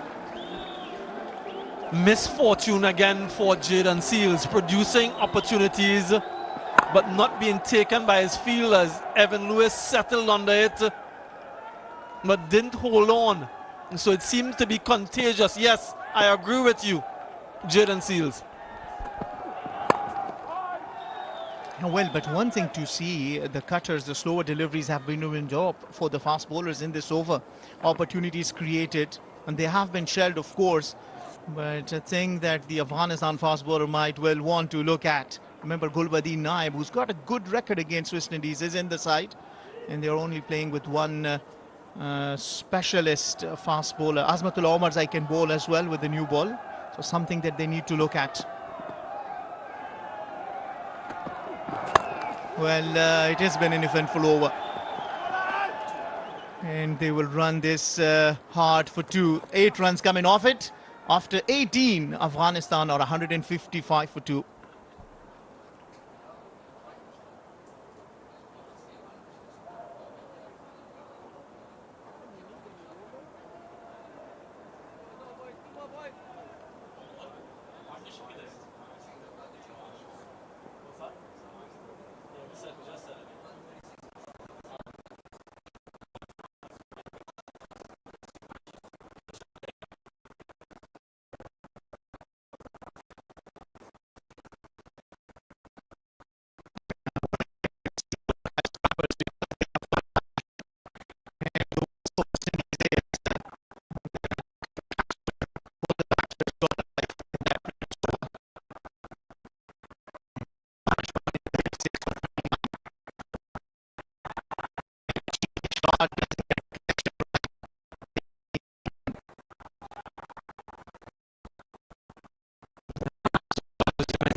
Yeah, that'll be wide. Akbar Ali out there in the middle thinks that this is a wide, and yes, it was away from the guideline.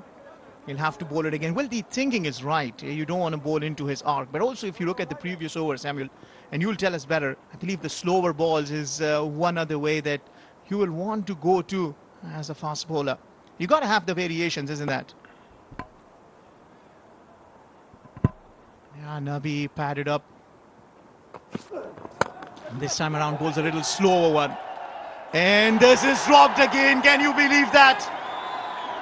And these are 3 catches dropped in the span of 8 deliveries.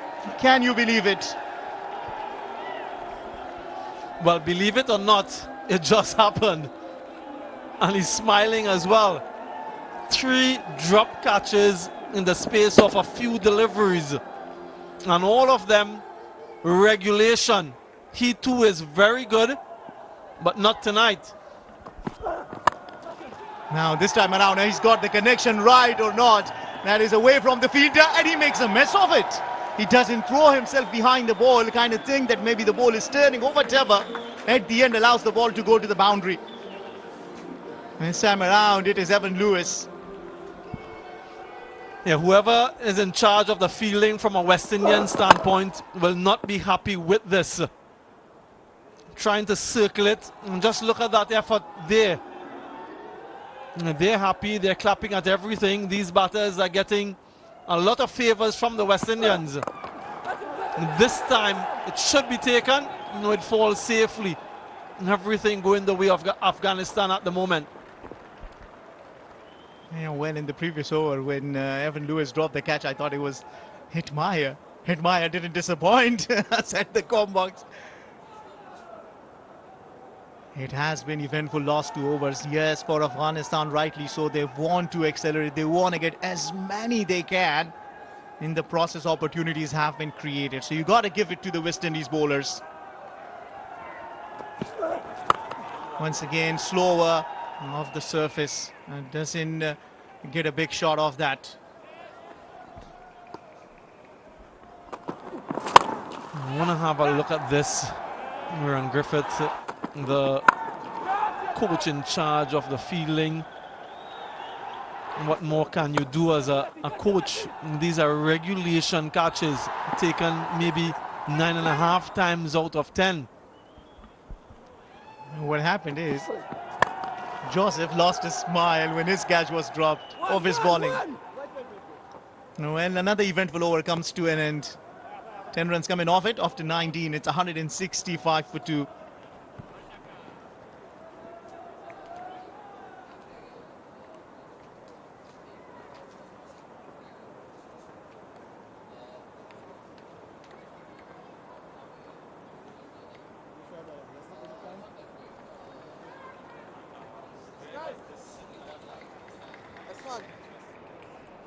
Yes, I got it.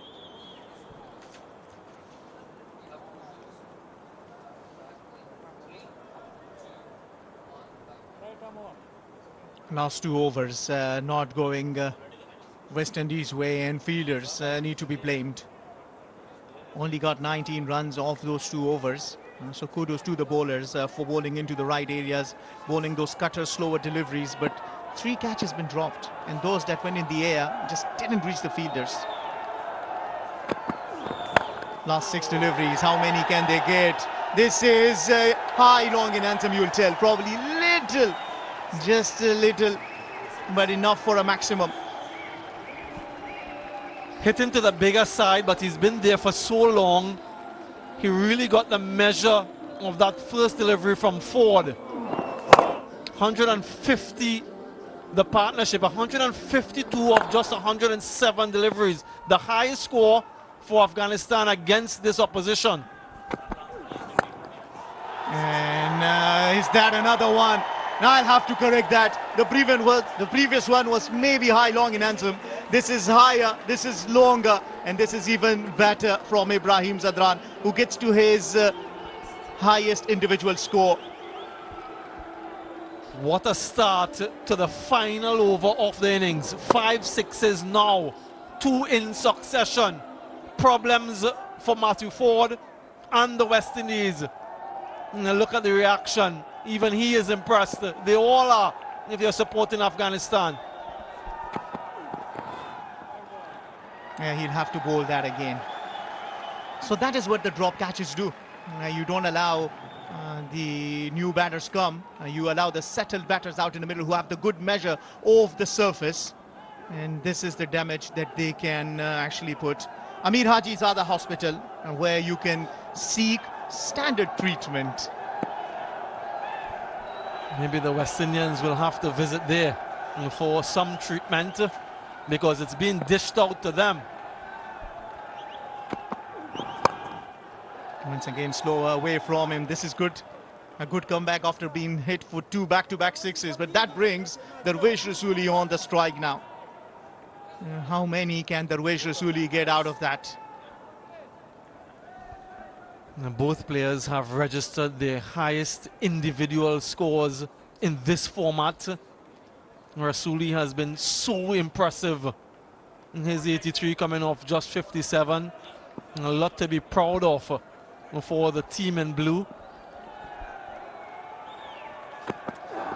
Slower, Darvesh Rasooli waits for it but doesn't get the connection to his liking. And that'll bring Ibrahim Zadran back on the strike. 15 runs have come off the last 4 deliveries. And again, I repeat myself, it is because you drop catches. This would have been 10-15 runs short at least if you'd allow new batter come. You can't confirm or guarantee, and don't drop catches. Yeah, such a good point. A new batter would have to at least take a delivery or 2 to get going. It's so difficult to go straight away. So very good point. You drop catches, and this is the result. Good delivery from Ford, full and straight, so not much you can do as a batter, but started off the over quite expensively. And first time 2 Afghanistan batters have scored 80 plus in the same T20 international, so a lot of records have gone down so far. Yeah, and again, more importantly, this is the middle order that Afghanistan, Jonathan Trott, the head coach in particular, was concerned about. Slower, last delivery, and that is in the air. Fielder settling underneath and takes it. Hitmaya finally holds on to this to end this partnership. Afghanistan will take it. 16 runs have come off the last over, and Afghanistan managed to get 181 for 3, which is their highest score against West Indies. Yeah, and their fans are happy. These 2 will be very pleased, along with their teammates. I mentioned that they lost a wicket of the very first delivery of the match run out, and then they were 19 for 2 in a spot of bother. And those 2 recorded the highest 3rd wicket partnership in T20Is, and the 2nd highest partnership for all wickets in this format. What a start to this three-match T20 International Series. The final delivery, slower back of the hand. And that's the longer, deeper side. Hetmyer takes the catch this time. Quite a few drop catches before. Yeah, brilliant partnership. 162 of 113 deliveries.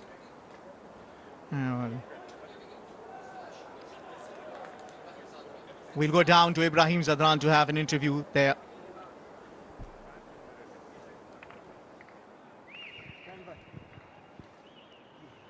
We have Ibrahim Zadran. Ibrahim, very well done, firstly.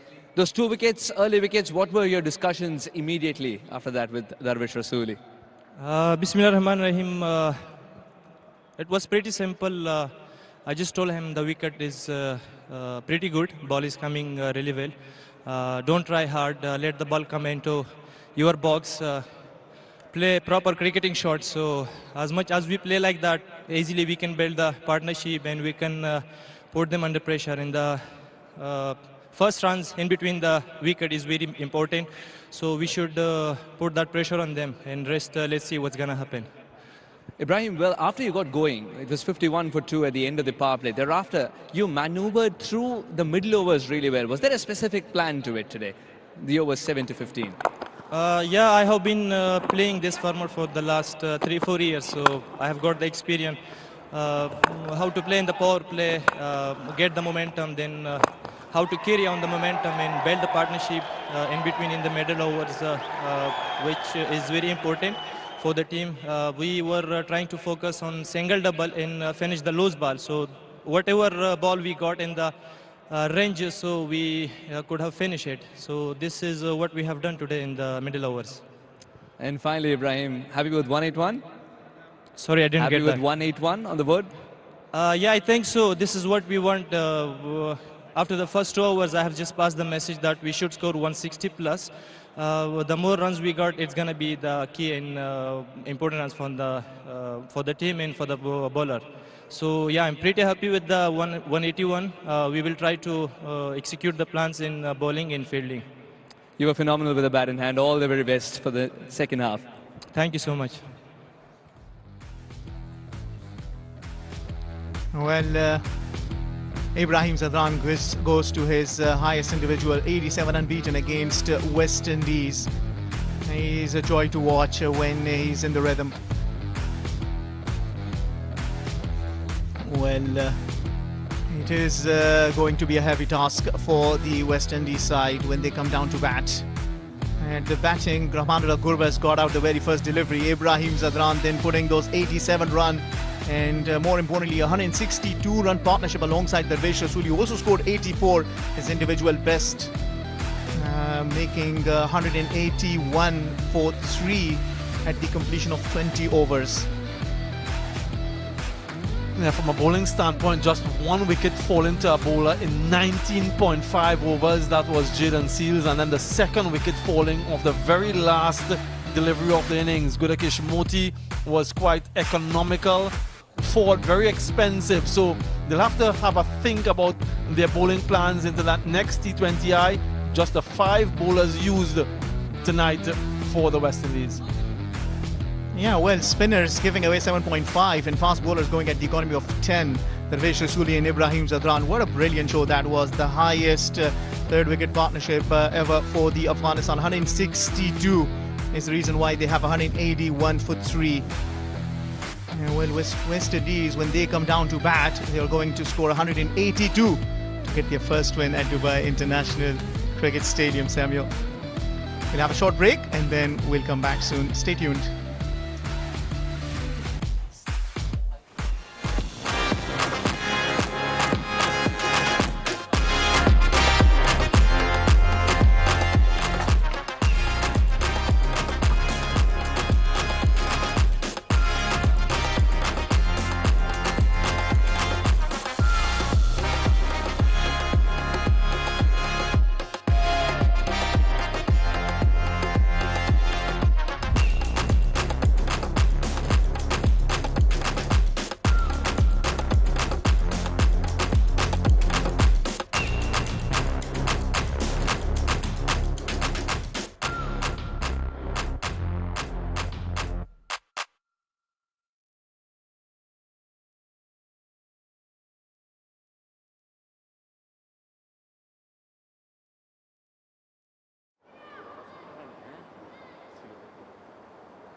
Yeah, Afghanistan taking on West Indies, and this is the first of the 3 T20Is. Earlier winning the toss and choosing to bat first, Afghanistan. Lost a couple of early wickets, but Ibrahim stood tall, 87 of 56. Kind of an innings that will set the tone beautifully for the entire series for him. Ibrahim Zadran was excellent along with Rasooli, 84 of 59. As these two notched together a partnership, the highest third wicket partnership ever in T20Is for Afghanistan. Becomes a sorry story after Seals and Fords 1 wicket apiece. There was also because of catches being dropped.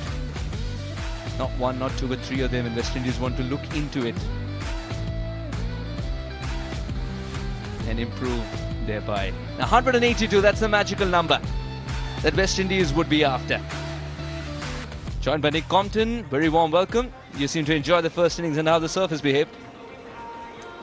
Very warm welcome to us and to all our viewers, of course. Evan Lewis, Brandon King. Two powerhouses of West Indies cricket striding out there, hoping to put a dent in this rather large total, you'd have to say. Afghanistan outdoing themselves somewhat on a very good wicket. Arriving here a little bit earlier. They've had a lot of matches through the ILT20. Let's have a look at the runs. 1,704 for Brandon Kings and Evan Lewis. Well, both got pedigree, haven't they? The highest score of 85, and the last time they opened the innings together was in November 2024, and that was against England at Bridgetown. Highest of 107 versus Sri Lanka at Dambulla in October.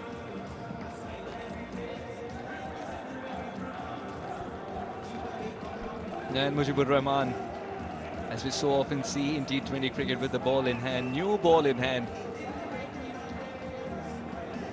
Ready to ask all sorts of questions. Brandon King has his plans clear. Wants to follow a very different template to what his opposition had eventually. Losing weights early on, but then finding the balance and the much needed partnership.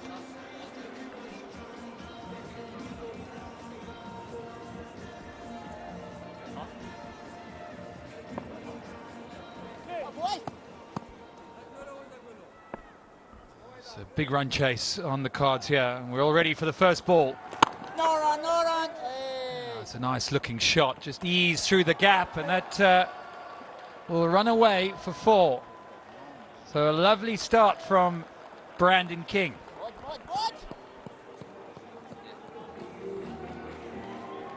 Contrasting starts in terms of ball to ball. Run of the first ball. And now the first ball for West Indies, beautifully driven. He had to go for that dive, didn't he? Did he time it too well, or should he have caught on with the ball a little later, per se? Well, I'll tell you what it does show is what a good wicket this is.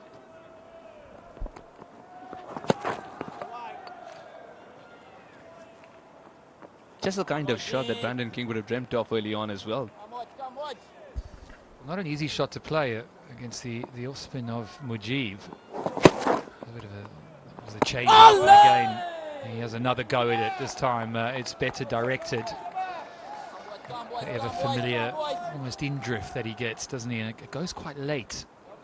There's only 2 men out on that leg side. No run, lovely. He's timing it beautifully. King. The first over is usually a nerve settler. King is all right.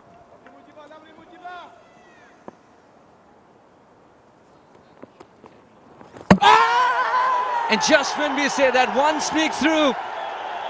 King done in by a beauty from Mujib. A similar looking delivery, except that this one tasted timber. Well, this was an absolute beauty. Third time lucky, you'd have to say. First two were misdirected, and this one was an absolute peach. Look how late that went.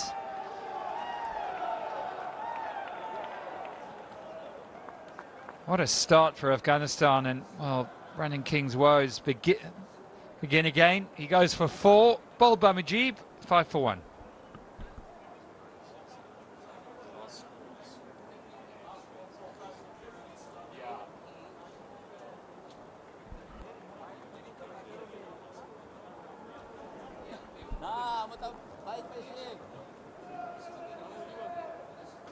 boys. Come, boys.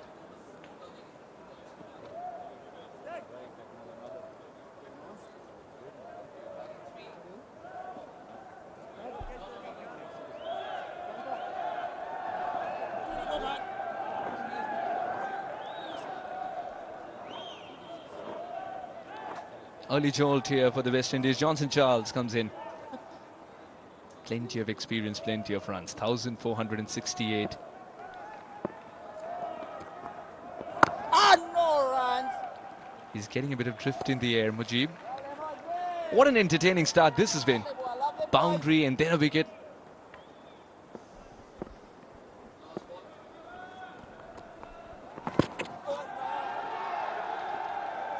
Mujib's one of the quickest in completing overs, hence a good friend to the skipper. 5 for 1.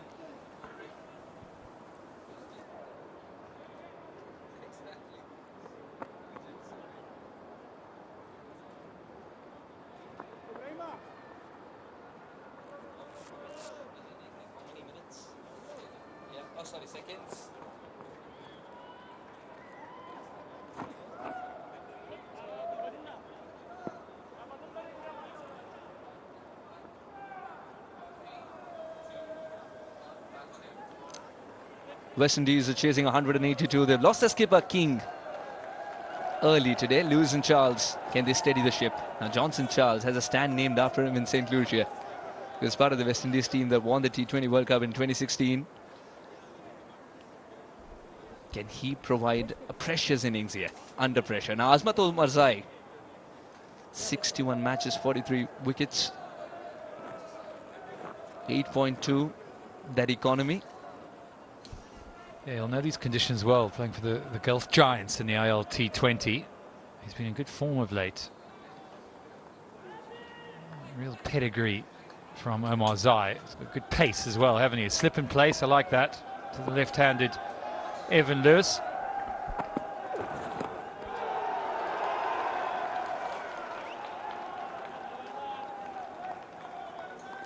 And Omar Zai starts off with something that is screaming, let there be rhythm.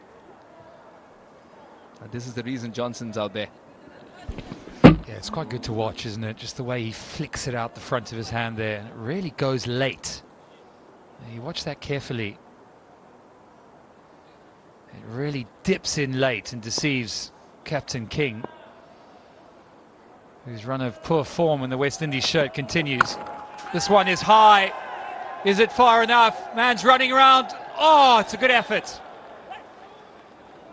Just thought for a minute he might have got there. It hung in the air for a long time.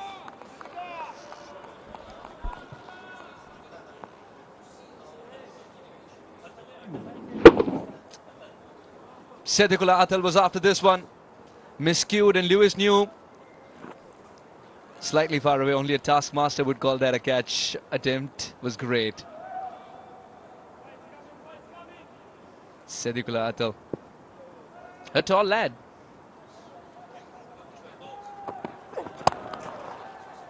Beautifully done by Lewis. All hand-eye coordination. That'll make him feel a little better after that miscued stroke.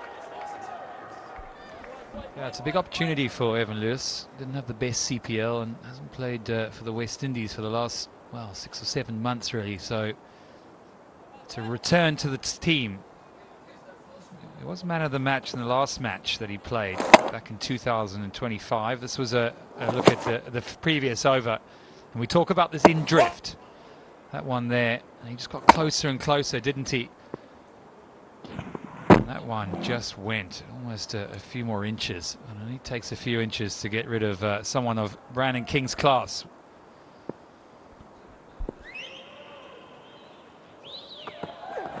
Oh, this one swung back in. Lewis just in time had the right answer to it. Already a big difference in these first couple of overs. West Indies not getting the same sort of movement. This one again goes really late. Does well, does Lewis, to jam the bat down at the last second. Bit of a toe crusher. Not really expecting that. only in your second over. Omar Zai is very proud of his Yorkers. Another change. The change-ups are working as well. I thought it was a tad bit lucky here. Had he picked it up, Lewis would have posted this beyond the rope. Yeah, all eyes will be on these West Indian batters, particularly the likes of Evan Lewis, who's back in this team. They've got a plethora of players not in this series, of course. I think 8 of them, some being rested, some playing in franchise cricket abroad. So if you do get your opportunity tonight or in the remaining 2 matches, you want to take your chance.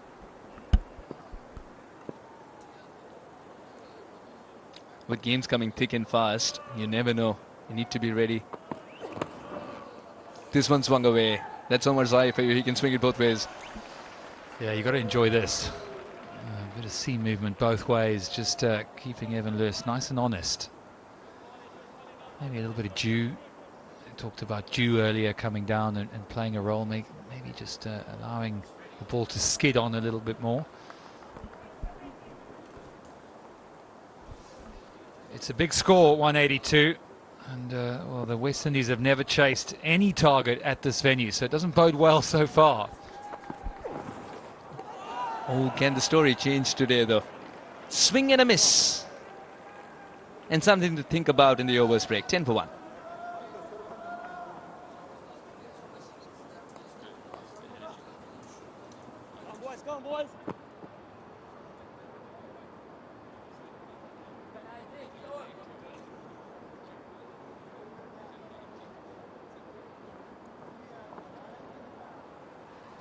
Come on, boys. Shallow boys.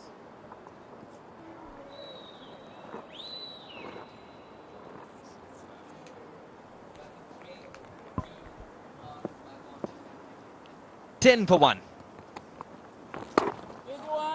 Charles off the mark.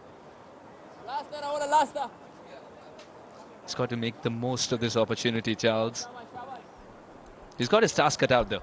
Yeah, I'd just like to see them give themselves a bit of an opportunity. It's only into the second over, third over. Mujib is looking really threatening, so they've got time. There's no need to panic. It is a good wicket, but there is movement out there. There's a slip in place and a ring field ready to pounce on any mistake. A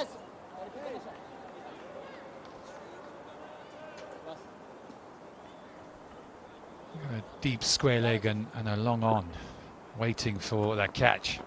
Oh, no run.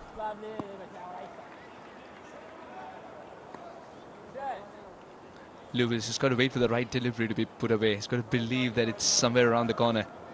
Mujib, he's got this knack of finishing overs very quickly as the ball's hardly leaving the 30-yard circle.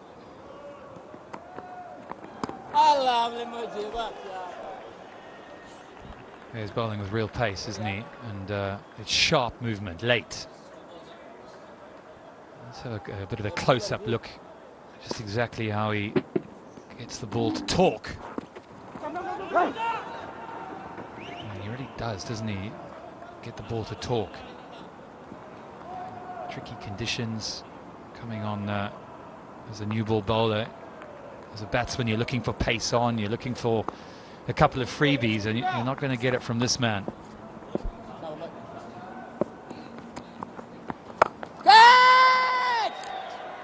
Wanted to release pressure, takes the risk and gets just over the fielder in the deep. Charles will breathe easy now. It's a good option. The ball has been coming back into the right-hander, so if there's a way to go, it's over to the leg side. It's the shorter boundary. There's 62 meters to that side.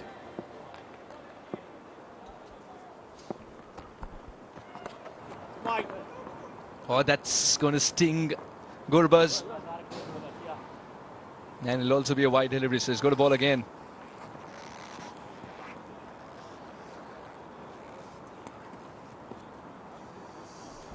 Yeah, that looked sore. That looked like it got him on the end of the thumb.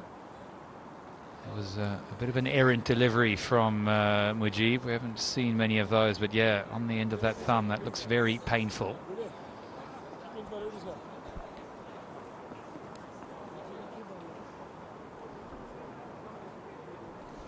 Just bowled it on the offside, Suhas. Easier said than done. Drift is a great attribute to have, isn't it? It's a great skill to have. It's quite another to control it. Just like swing. And guess who's bearing the brunt of it the most? Is the keeper. He's very quick as well, Mujib, when he bowls. Keeping difficult. Just look at the drift. We know that he gets it to come back in, but I've not seen him bring it back as sharply as that. It really was, he could bowl that in the nets 100 times. I'm not sure he'll bowl one as good as that.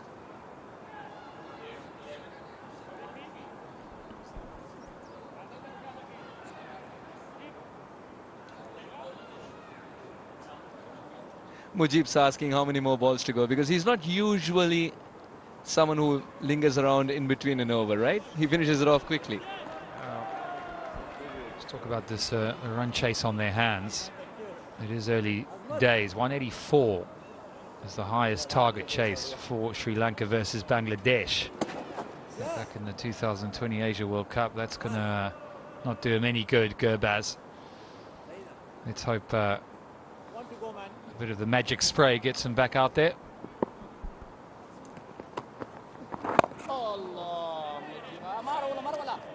Gets quicker and quicker. 3 gone, 20 for 1.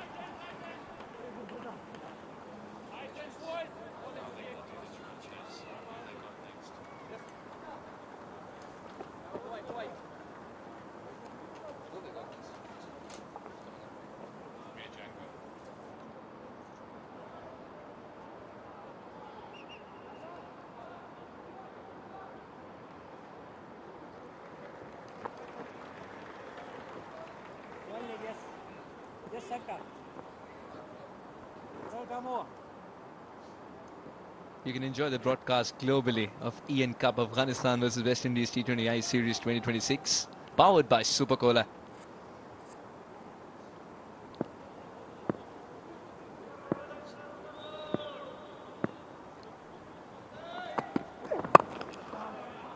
Omar Zai, remember, he's inheriting a good over. That gives him a little bit more leeway to be more attacking. Yeah, quite prestigious movement in the previous over, both into the right-hander and away. I have a feeling that Charles will be sweating on anything slightly over pitch with mid-off and mid-on up.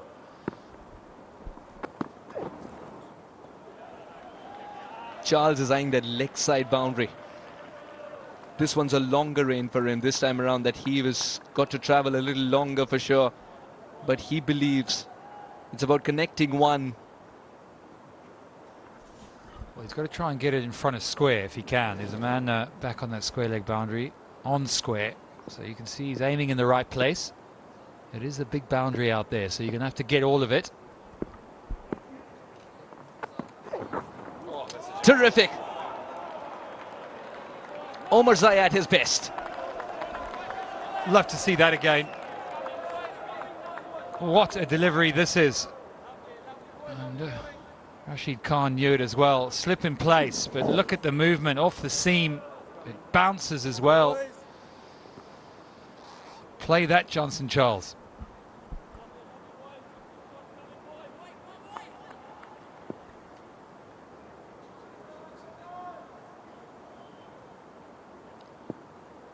Talk about a probing length, especially to Charles, who's got a big reach. He's gone short at this time. All right, that's one for the over. So the 2 deliveries left. He cannot exercise that bouncer anymore. This is a riddle. Yeah, another play and a miss. Just not finding ball on bat at this stage. Maybe just needs to really focus on getting in line, getting Evan Lewis back on strike. He's been starved of the strike of late. Just start to turn that strike over a little bit. Batsman stuck at one end, mounting the pressure on, well, at least this power play. Just 20 for 1.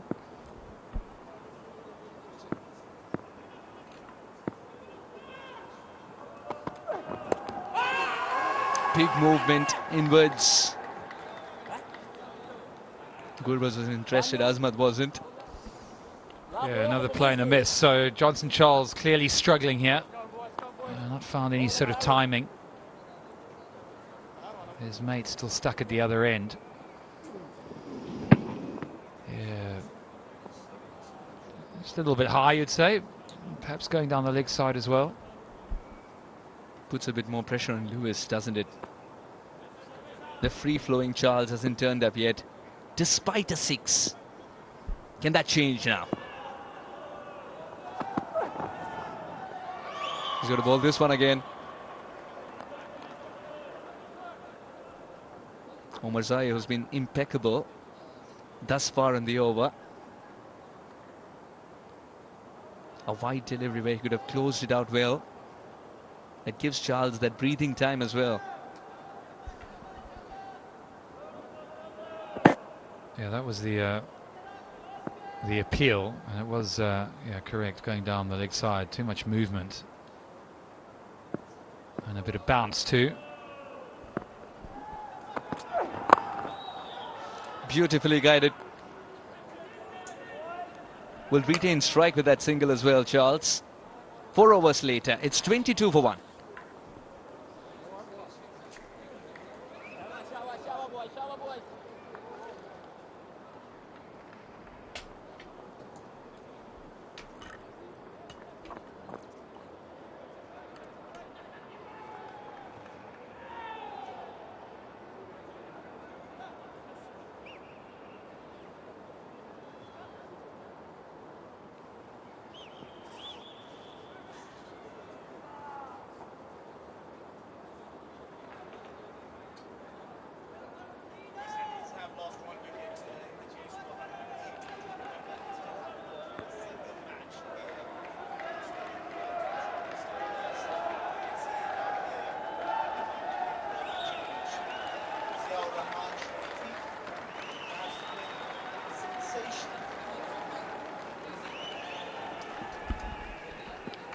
And West Indies 22 for 1 after 4 as we see the bowling change.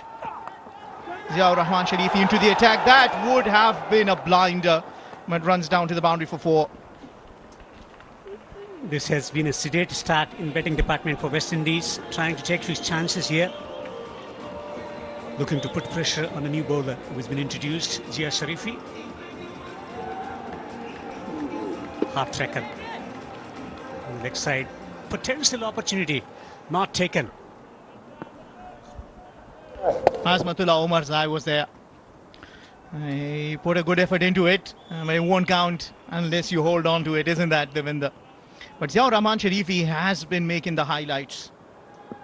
We got his debut in the test match against Zimbabwe. But wait for it.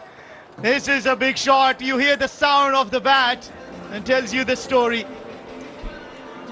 Short boundaries on the onside with angle coming into the batter. Also losing the line as well, hence conceding a boundary. This is a forgettable start for Ziaur Sharifi. Angle into the batter, taking his front leg out of the way and smacking it over mid-wicket. That's a bludgeoning hit. Yeah, well, I take nothing away from that shot, but just completing my point. Ziaur Rahman Sharifi has been picked as a replacement for Naveen ul Haq due to his injury, who won't be able to play in the T20 World Cup for Afghanistan. The reason why he's impressed with his line and length and his variations. Yes, he would be under some bit of a pressure. Ziaur Sharifi has been around the scene for quite some time. After that astonishing performance, missed opportunity from Azmat. Then an outstanding stroke for 6. After that scintillating spell in test match cricket at Harare against Zimbabwe, he returned to the side in discussion as well, in public discourse, with his ability to take wickets. Well, here he's not having a wonderful day. And this time around towards the offside and goes down to the boundary for 4. He's known for his line and length, but not today. He's spraying the ball around. Drifting down the leg side, and again this time around, well outside the off stump. The search continues to find the line. Short and wide outside the off stump. Easy put away delivery. Yeah, well, this is good presence of mind from Johnson Charles. Targeting one bowler for sure. If you have to chase down 182, Mujib has been impeccable. Asmatullah Omarzai bowled really well the last 2 overs. In comes the new bowler, less experienced, trying to go after him. This time around will be just one, but this has already been a very expensive over for Afghanistan. He's thinking too much. Slower deliveries wide outside the off stump, around the leg stump. It's important to have a conversation for someone who's playing out a long time in this white ball format. 33 of 28, 4 good overs. They're releasing the pressure now, Afghanistan.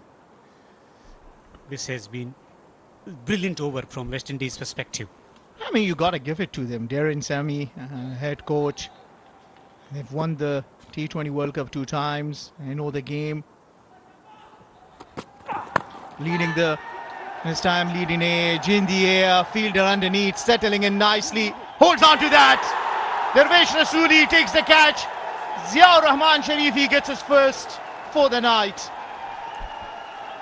This wicket needed from Afghanistan perspective for the confidence of Ziaur Rahman Sharifi as well. He's bowling full length delivery, that's what he's searching for, then just dropping it short. Well disguised short of length delivery, getting the top edge, was in the air for a long time. You've seen some catches going down in the first innings, but not in the second innings. Rasooli was brilliant with the bat, getting a half century and now taking a simple catch on the fence. Afghanistan taking the second wicket. Lewis goes for 4, 38 for 2.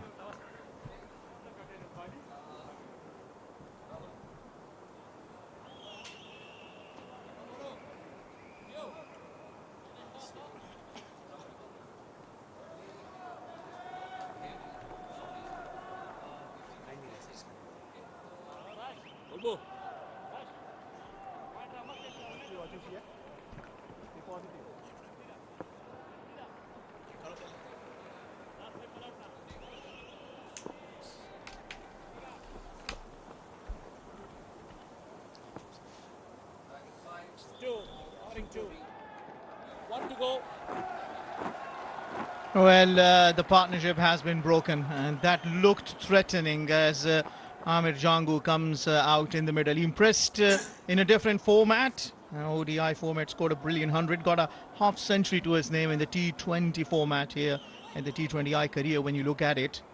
But he is got the pedigree. He's a good batter. Safely negotiated. End of a wicket taking but an expensive over. 16 runs coming off it. After 5 it's 38 for 2. Hello.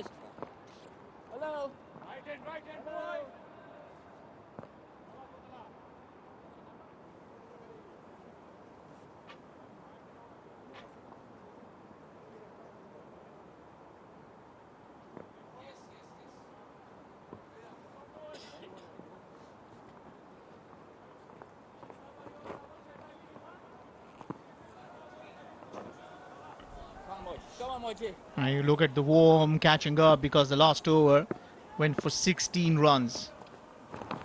Shuffles across in the middle of 2 fielders, runs down to the boundary for 4. That's good positive batting from Charles. He's trying to put the pressure back on the bowling unit. Fraction shot, room created and dispatched through the gap behind the square on the offside for 4. Yeah, well, one way to put pressure on the spinners is when you just move around and make the room for yourself.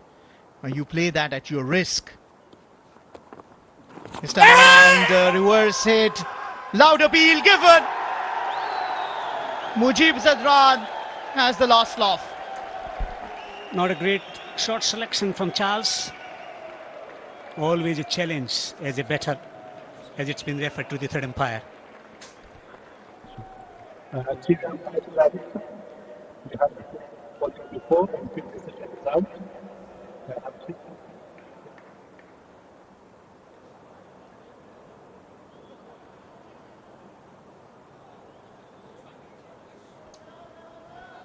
Always difficulty playing against Mujib, one who bowls stump to stump line at a rapid pace as well, going for the reverse shot. Not much of time to actually make that connection. Mujib has always been accurate. Yeah, he looks confident as far as Johnson Charles concerned. Probably thinks that he's got some part of bat to that. It's interesting. Let's have a look, because it does look in the line. It is certainly hitting the middle of the middle for me. But it only is if he has nicked anything with the bat.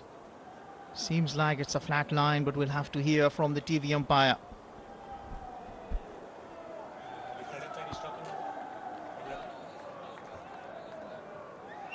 Searching for that reverse stroke.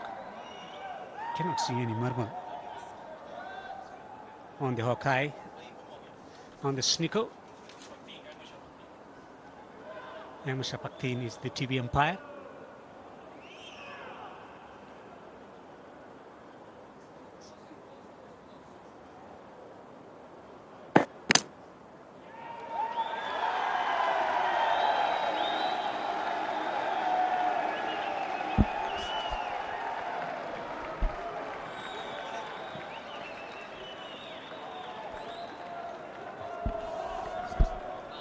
Success for Afghanistan. Mujib is striking. West Indies losing a couple of wickets in quick succession.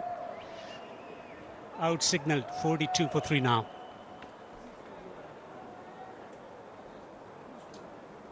Was batting with positivity, trying to play a fancy stroke against a seasoned campaigner. He's out, dismissed for 27 of 16. West Indies 42 for 3.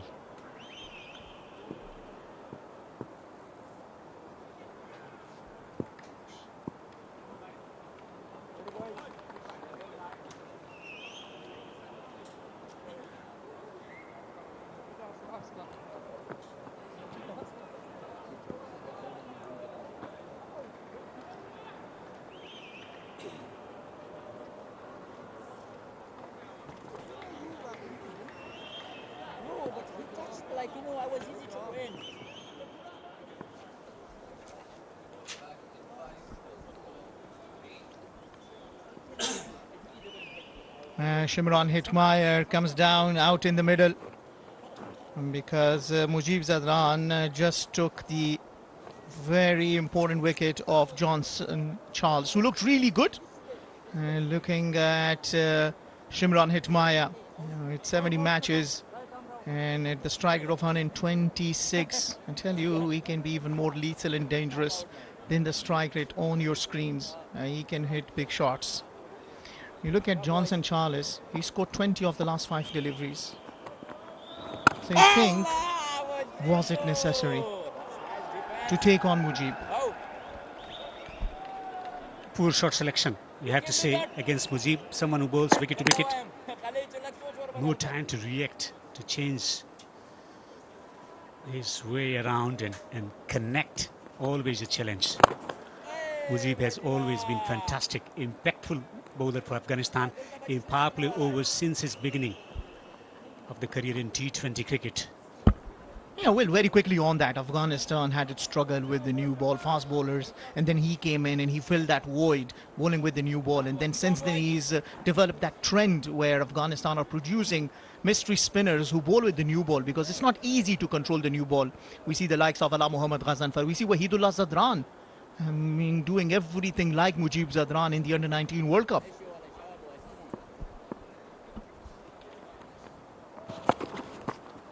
John Go just tries to sweep him. They want the second, but there'll just be one. Mujib has been magnificent for Afghanistan. Wicket falling, wicket where things are going well for West Indies. Top edging one to Darvish Rasooli. First wicket for man who's making his comeback after a long time. Jia Sharifi Yeah, well picked that from Shimron Hetmyer. It was almost a yorker. Only the swing of Shimron Hetmyer can keep it away. The power play is done. After 6, it's 45 for 3.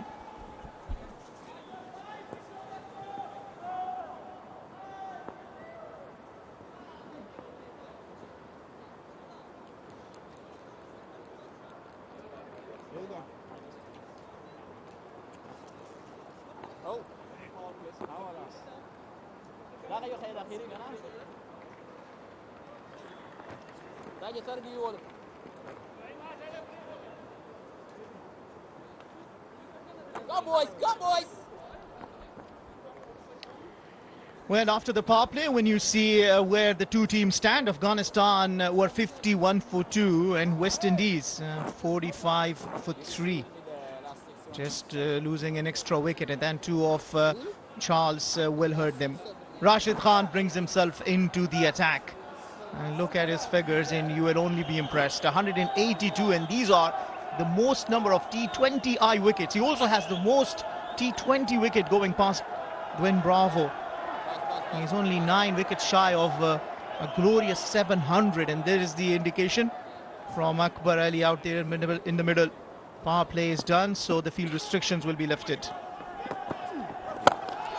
Lovely Rashid. So the ball dominating in the first 6 overs in the chase.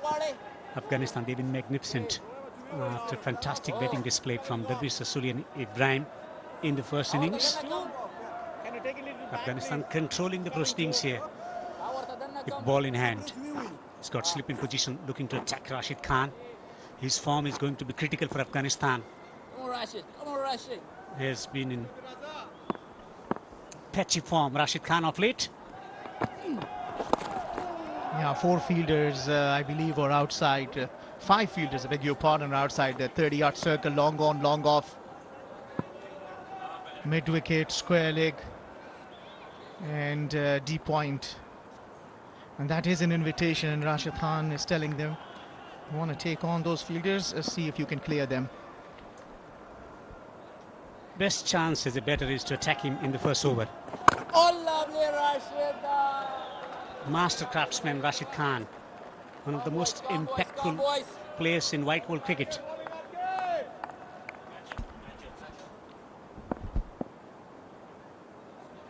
...105 runs, and he's lost his wicket 6 times. Shimron Hetmyer, with his experience, he would be eager to deliver a match-winning performance for West Indies. Pressure situation for West Indies. Hetmyer there. Yeah, well, you look at the average, 17.5. That is on Rashid Khan's. And this is high in the air. Fielders settling underneath that. Rashid Khan wins the battle. This is the 7th time that he gets Shimron Hetmyer out. Masterful from magician. Rashid continuing to dominate the battle of supremacy. Going for the big shot, looking to attack Rashid Khan in the first over. He's been held on the boundary. Early success for Rashid Khan. It's not a good sign for West Indies, continuing to lose wickets. One of the experienced batter in with a chance of doing something special for West Indies, but not today. He's out for 3. West Indies continuing to tumble. 47 for 4.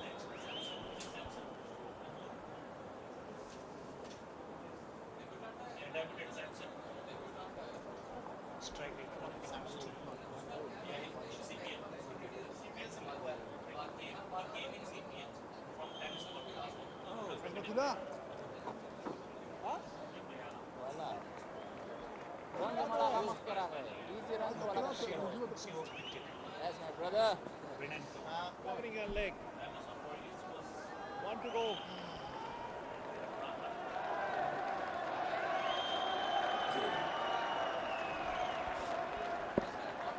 Well, the debutant out in the middle, Quinton Samson, makes his debut today. Got his cap from Shimron Hetmyer, his debut cap, and he comes to replace him after he got out. After 7 overs done, West Indies are in trouble. 47 for 4.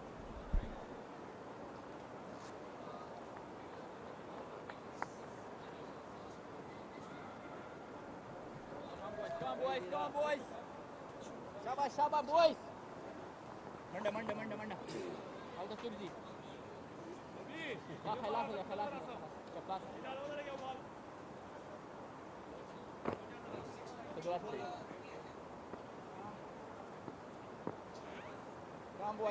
Come boys.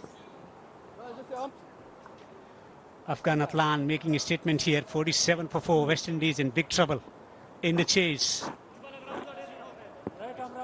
They got 4 options in spin bowling department. 4 world-class bowlers. Nabi has been introduced, the third spinner, who yet to come because of the presence of the left-hander. He's a fantastic bowler. Excellent delivery to start his spell from Mr. President. Yeah, he's a craftsman. He knows his craft. He just has all the variation. And most of that is his pace. A chance shelled, you will tell. Very first delivery from Mohammad Nabi. Could have been a wicket. Rahmanullah Gurbaz misses that.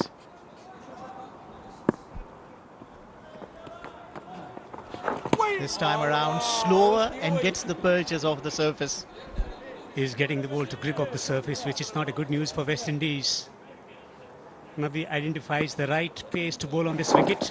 Grip and turn for Nabi. He's creating magic here. Looking to attack straight away. 3 dot deliveries from Nabi.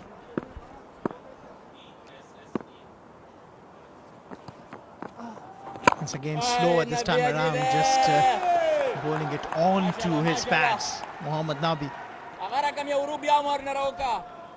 The grandfather of Afghanistan cricket. He's the living history of Afghanistan cricket. Grandfather? You think he's that old? He's fit and young. Come on, he's the fittest you can tell among the fielders there.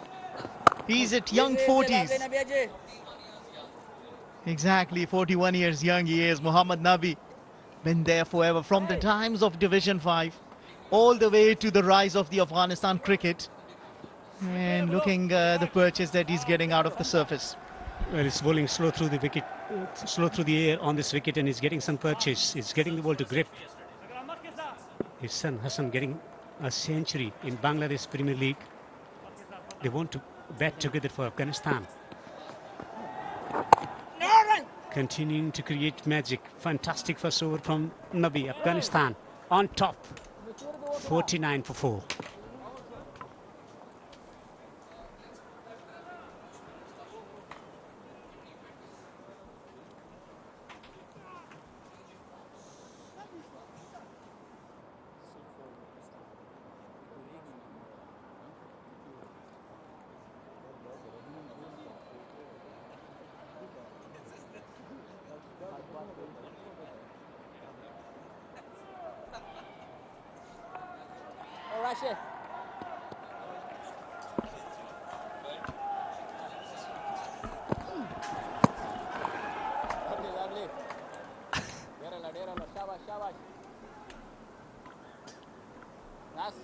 Samson.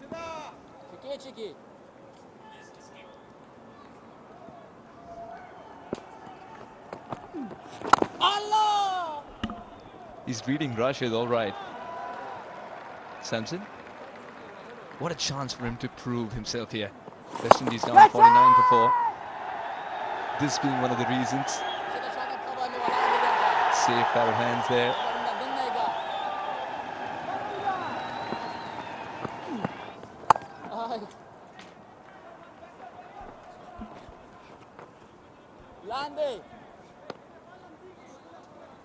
Up for the West Indies. Quinton Samson, the 110th player to represent the West Indies in T20s, but this man, look at where he's bowling from. On the cusp of a significant milestone already, the highest wicket taker in T20s. 692 wickets all told. He wants to get to 1,000, he said. That should be close. He's given him another one. Make that 693 wickets in T20s for Rashid Khan. Always a risk trying to sweep him because he bowls that tight line. And West Indies lose another, tottering at 50 for 5.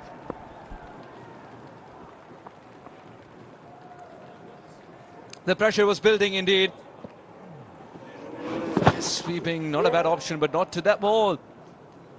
Snuck through quite easily. And umpire Akbar wouldn't have given an easier decision all his life. Lot to think about for Jangu. Dismissed for 350 for 5.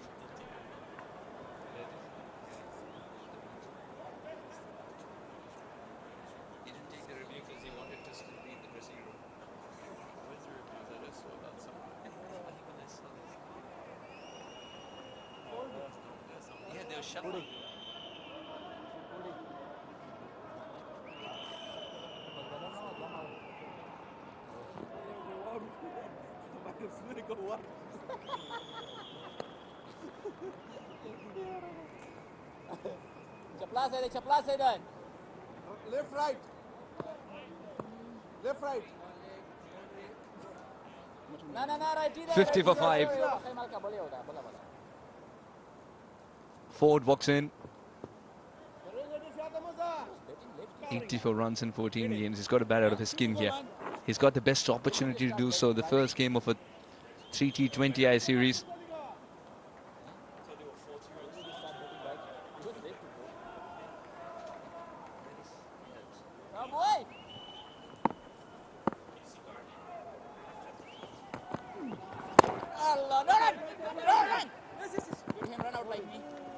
Magician at work here, Rashid.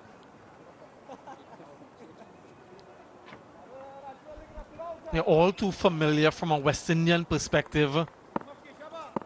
They struggle against quality spin. And Rashid Khan is among the best in the world. 2 overs, 2 for 3, 9 gone, 50 for 5.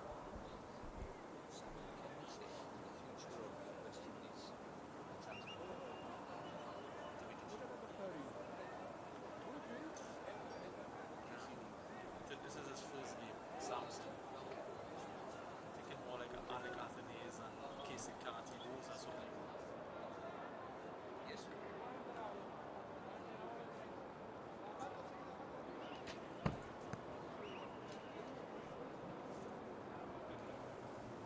If you're a West Indies fan, please look away. Charles getting 27 of 16, the only contribution of substance. Skipper King and Lewis departing early. Middle order woes continue. At the moment, tottering at 50 for 5. 182 is a long way away. Can Samson and Ford change that with a partnership here? They need a couple of overs of quiet. A couple of calm overs per se.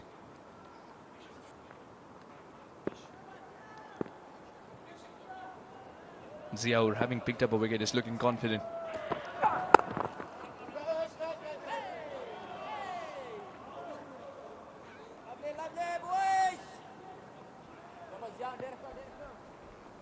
It really has been a procession of wickets for the West Indies. Early in the dot, Brandon King toppled by Mujib. A lot of drift there. Evan Lewis getting nowhere, trying to hit out, pull out in the deep. And again, Mujib with another plumb in front. Johnson Charles. Rashid getting the better of Hetmeyer once again. Not smashed straight back past the bowler. He's a powerful striker off the ball. Samson by name, Samson by nature. Much welcome boundary.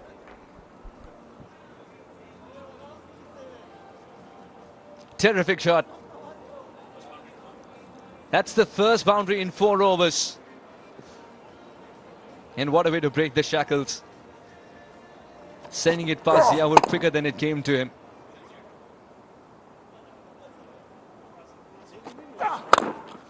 I'll tell you what, keep scoring runs in that region. Keep hitting shots like these very soon. That bat will have a sticker. It really is a wonderful rise for the young man, 25 years of age. Had a magnificent CPL. The Guyana Amazon Warriors were struggling in terms of their opening pair. They gave him an opportunity at the top.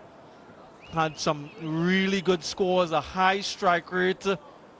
And by his own admission, he felt that this call up to the international scene was not what he was expecting, certainly not at this time. Receiving the cap from his countryman, Shimron Hetmyer, no doubt someone he looks up to. So a pleasing moment for him, quite memorable. Absolutely, he can make it even more memorable, being under that lid and scoring runs.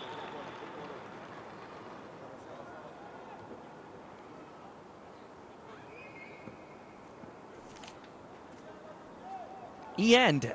Etisalat Afghanistan will be rebranded soon with E-End as its mother company in UAE. E-End is beyond the telecommunication world, providing more and more digital services.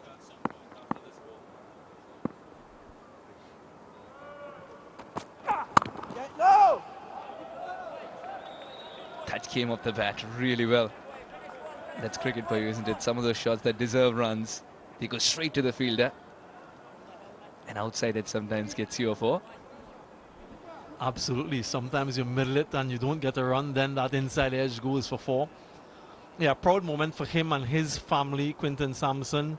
I'm sure they're all tuned in and they'll be willing him on. One thing though, some people might consider this a little bit pedantic, but I'm looking at him at the non-striker's end and he's holding the bat when the bowler is running in. He's changed it now, but generally he's holding it in the right hand.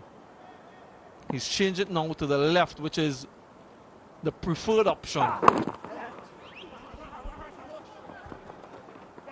Pushing hard for the second because there's no one backing up at the striker's end.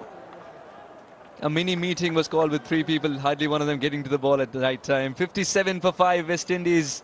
Water would taste sweeter for Afghanistan and their fans at the moment. Still a long way to go to get 182.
Afghanistan winning the toss and choosing to bat first, got 181 thanks to Ibrahim and Rasooli stitching together a brilliant 100+ partnership.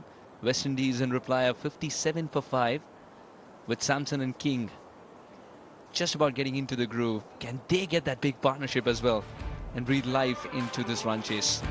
It's been tough for them. Yeah, they lost their captain quite early in the first over. And then Evan Lewis was trying to get a hold of that one, not anywhere close to the middle. Johnson Charles as well, trying to manufacture a stroke. And then the experienced Shimron Hetmyer rolling out in the deep to Rashid Khan. How many times has he gotten him dismissed? And had another one closing in on 700 wickets in this format. Full and straight, you miss, I hit. Amir Jangu dismissed. West Indies with half their team down and only 57 on the board. 10 overs gone. They need a resurrection. They need some explosion. They need some inspiration.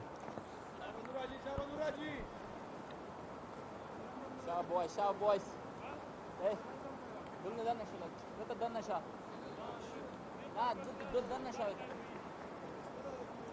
Introduced after the drinks break. Noor Ahmed. Economy of 6.6. If he's anywhere close to that in this run chase of West Indies, he would have done his job. Now 125 required for the West Indies. It's got to be a very different last 10 overs for them. And this will do. Clean swing of the bat. Short on the drinks break. A couple of gulps of water and a lot of messages exchanged. Samson with a free-flowing bat. Almost took Akbar Ali out. Had to duck for cover. And that was powerfully struck. Didn't have to look at which direction the ball was turning. He's aiming straight back. Look at the umpire.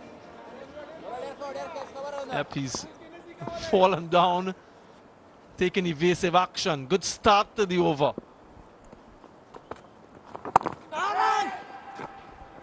Noor Ahmed is the leading wicket taker in the world in the last 2 years in T20 cricket. 153 wickets at an economy of 7.2. So he's been absolutely brilliant. Doesn't get any easier for the West Indies.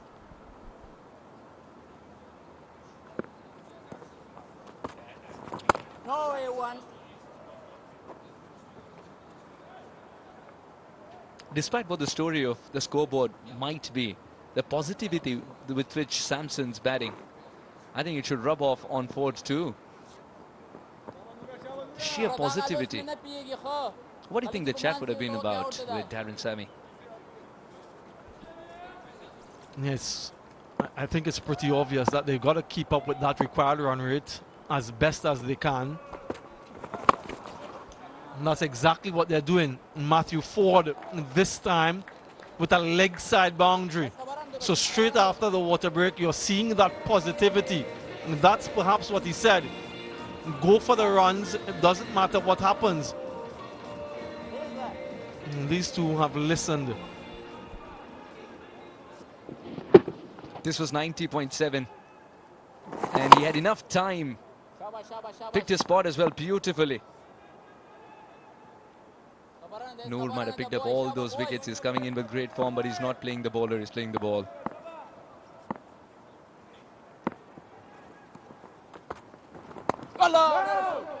A glimpse of resurrection in this innings with Samson and Ford, both of them taking turns to go for the big shot.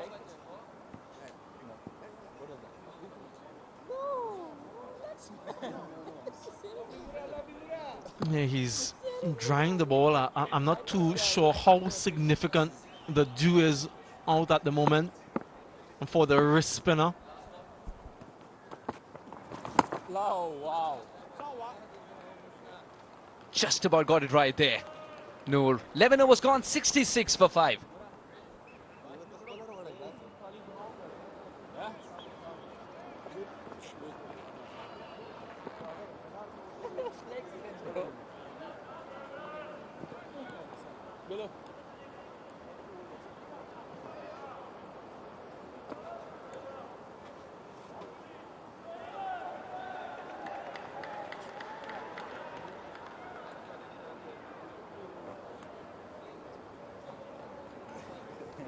The blue worm of Afghanistan got to 181. The red worm, suddenly the problems arise when the worm starts to look like a caterpillar. You don't want those dots to be adjacent to each other. They're catching up. West Indies believe in the young Samson and Ford.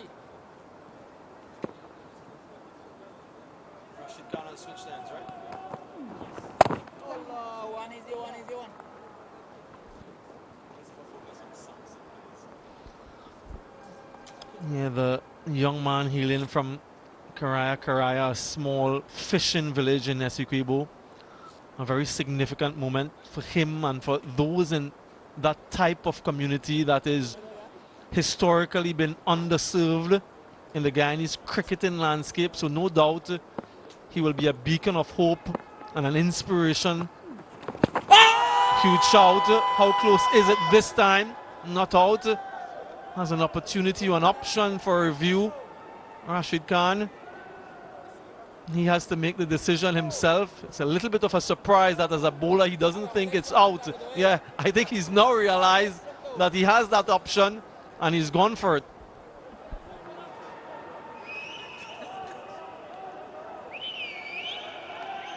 That play review for leg before on-field decision is not out. TV umpire director, you have play review for leg before on-field decision is not out.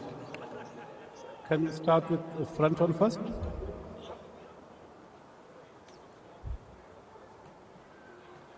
Front one is coming.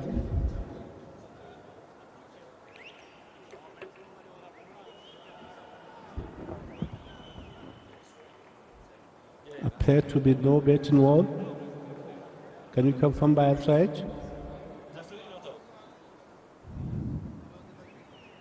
Roll forward, forward. There is gap between ball and bat. Forward to the pad. Satisfied, no betting wall. Ball checking when ready.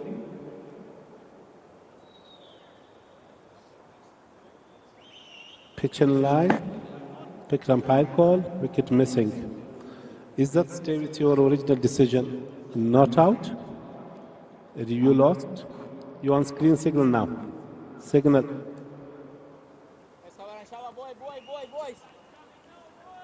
Ramanullah wasn't very certain, and Rashid decided to go up for this one. What? Yeah.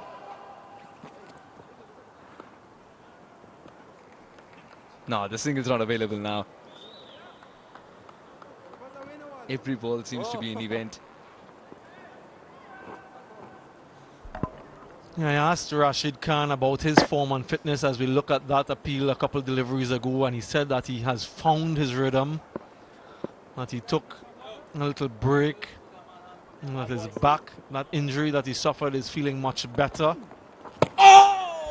And the pace is there, as is evident in that last delivery. And that is his real strength, the zip that he gets off the pitch, and the very limited time that he allows the batters to pick him off the surface. And that is something that was missing a few months ago. Would have been a similar story, yes, he himself is suggesting. Would have missed leg. This is testing the character of Samson as well. He's still looking for the big shot. That backlift is telling the story. He's not looking to quietly tuck it away.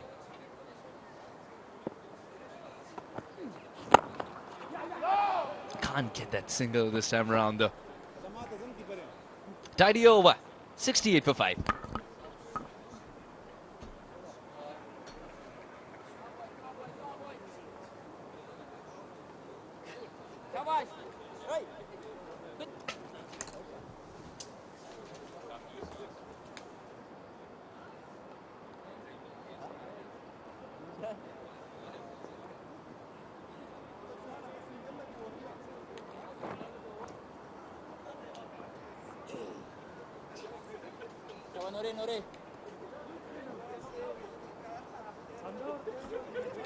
Afghanistan bowlers delivering great things for them.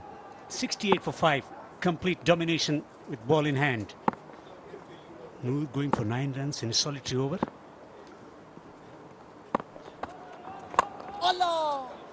Not quite getting the connection from the center of the blade. He's going to take a single.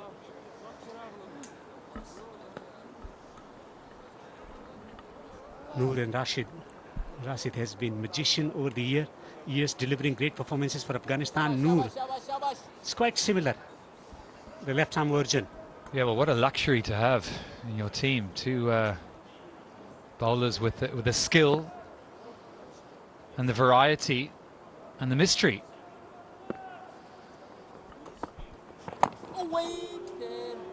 Trying to play a forcing stroke through the onside. Nothing working for West Indies at the moment.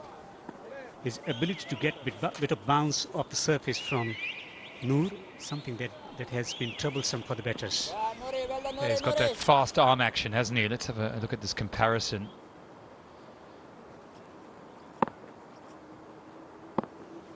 Yeah, very similar.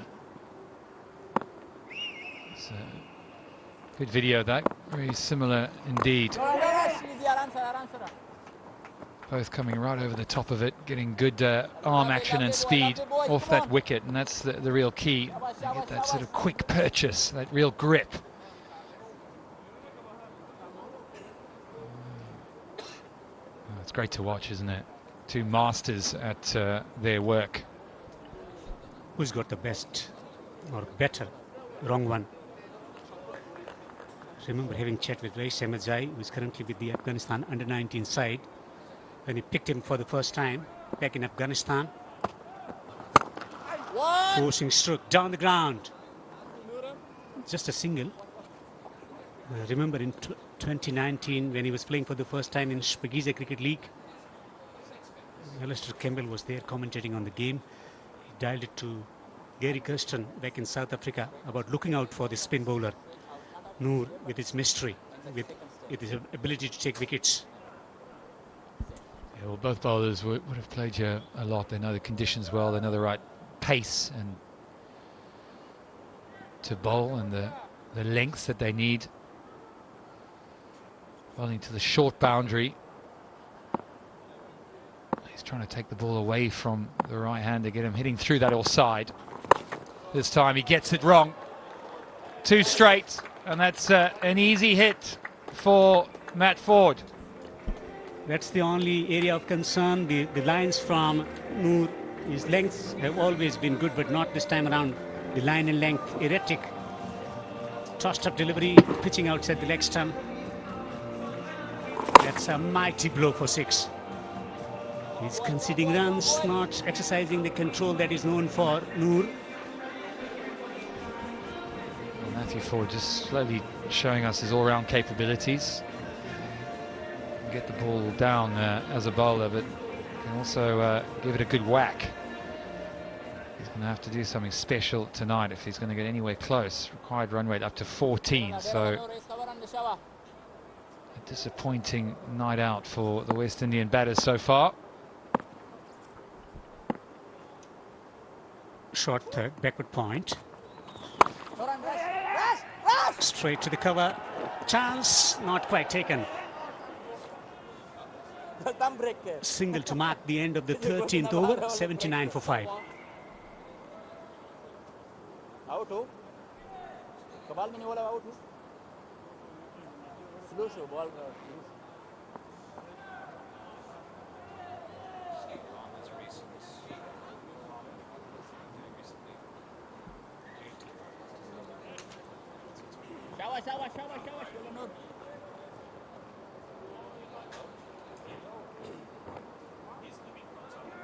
boy relax में शे गो रहा है relax में शे cricket is मालूमात नहीं की गो रहा है नीचे लाशे. Afghanistan is delivering great performances, and it's taken by all around the globe on different mediums, live streaming and on the television channel as well.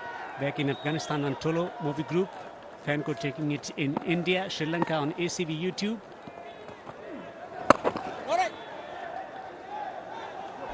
Two teams with immense potential naturally to produce some outstanding cricket here at the Dubai International Cricket Stadium. This was the last ball. It was ball watching was Samson. Late to go, and had there been a better throw, well, I think he might have been out. Gurbaz knew it as well. A few cheeky smiles.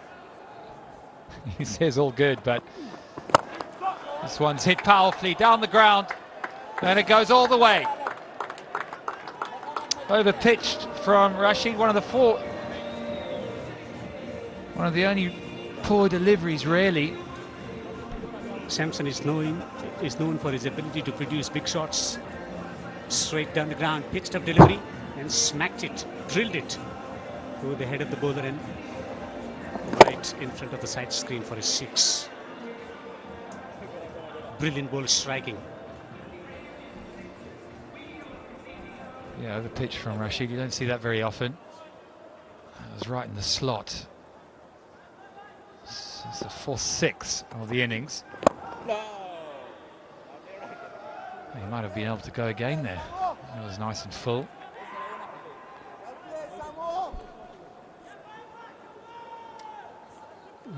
Afghanistan delivering on all fronts. Since ODI World Cup in India. It's been remarkable work, but it's been thumped over the boundary for 6. Second 6 from the over. Samson with a scintillating blow. Yeah, he goes full again. Just slowly ruining these wonderful figures. 2 for 18. That was a big one. Hello. Quick delivery, rapid delivery from Rashid Khan. Still concentrating on going for a fuller length delivery. Yeah, this was it. It was right in the slot. And he got a good chunk of that, didn't he?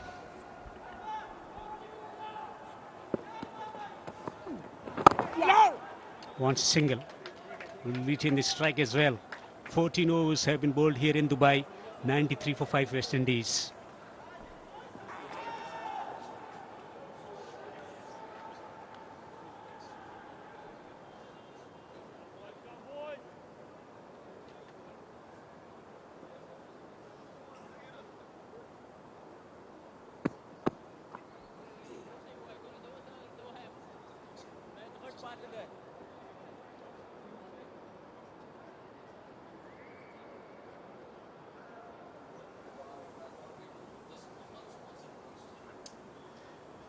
West Indies in all sorts of trouble.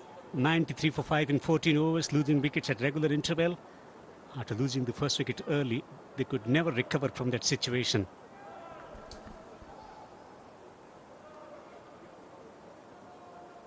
Yeah, a lot of question marks for that man in particular to solve. A few puzzles going into the World Cup in only a few weeks' time. Of course, they are missing out on almost 8 players not available, either with a little bit of injury or being rested or playing abroad. So lots to ponder for the West Indies at this stage. But an opportunity for Samson and Ford to get a few runs for themselves and stake a little claim.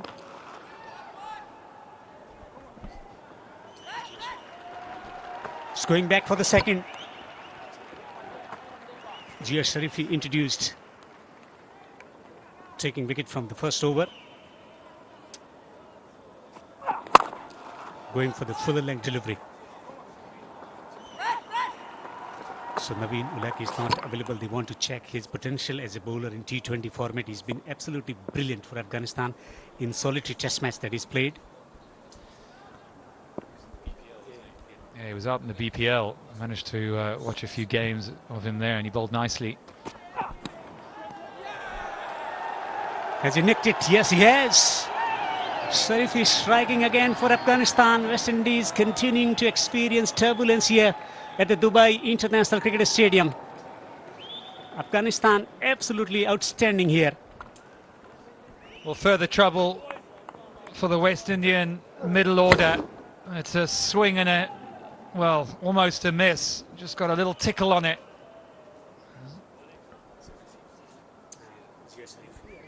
Zia Sharifi taking his opportunity, hitting that back of a length and bowling it with good pace. Quinton Samson, his night's over. For 30, it's 95 for 6.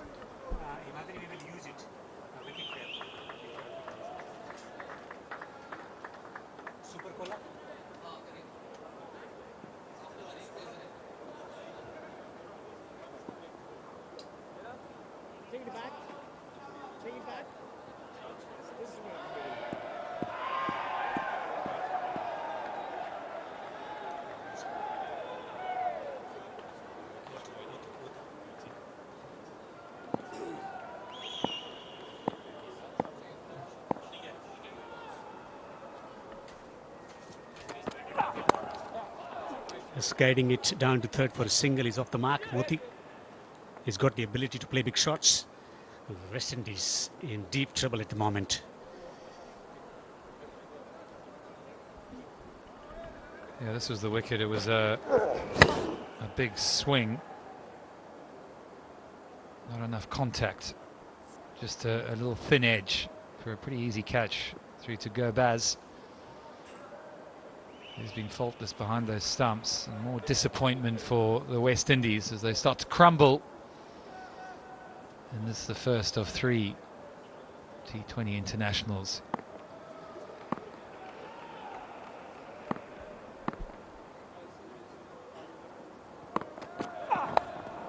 Full plays it fine. Nice deflection for 4 from Ford. Yeah, good improvisation. He's got nothing to lose now. May as well start playing a few shots and try and show what he's capable of. Gets into position nice and early. Stays down and gets good contact.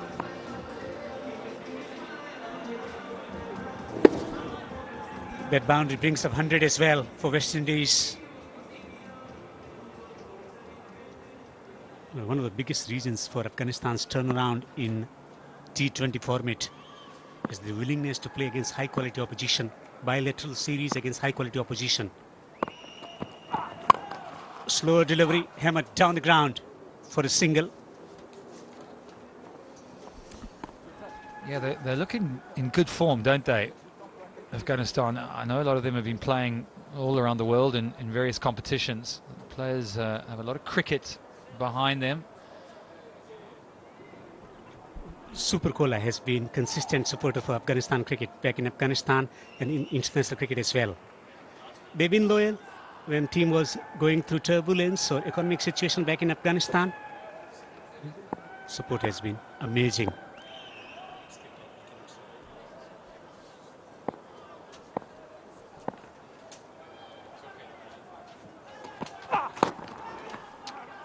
Swung away on the onside for a single.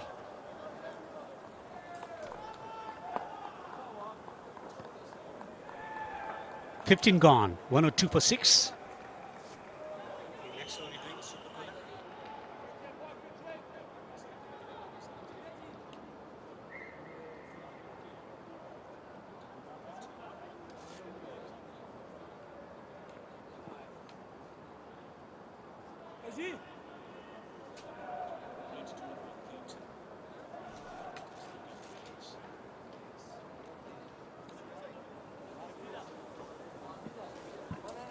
It's a Herculean task for West Indies batters to get to 80 of just 30 deliveries. Seen in the past things happening in T20 format. Needed the services of Kieran Pollard, Andre Russell to do the task for West Indies at the moment. In serious trouble. Well, you look at that middle order. Shimron Hetmai had a bit of a disastrous evening, dropped some catches, was out to Rashid for 3. Amir Charles had a few runs there, but never really looked that threatening, did they?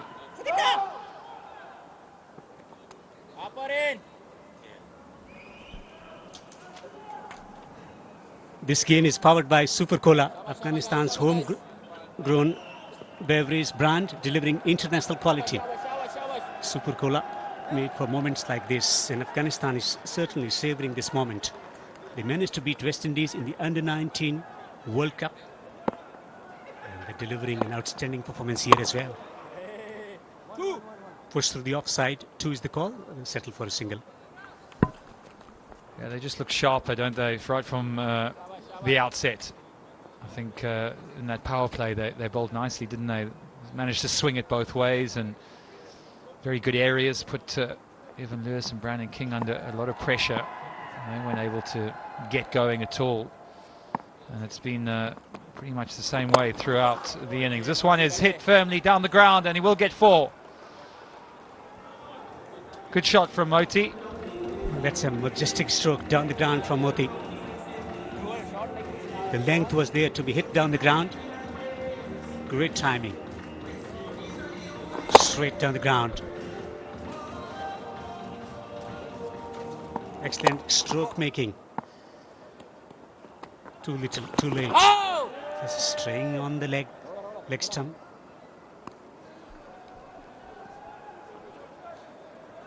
They've got a day off tomorrow, so I'm sure there'll be a few conversations with each other about how to play in these conditions a little bit better. That one is very narrowly misses the leg stump. It's bowled with good pace, that, wasn't it? It was a lot quicker. Pushed through. It was a nice take from Gurbaz in between the batter and the leg stump. Often those aren't very easy. It's got plenty of variations. The Kerem delivery, the leg spin as well. These days he's been working on leg spin. Mujib, just a single down the ground. 16 overs have been bowled. Afghanistan calling shots here at the Dubai International Cricket Stadium. West Indies in disarray, 110 for 6.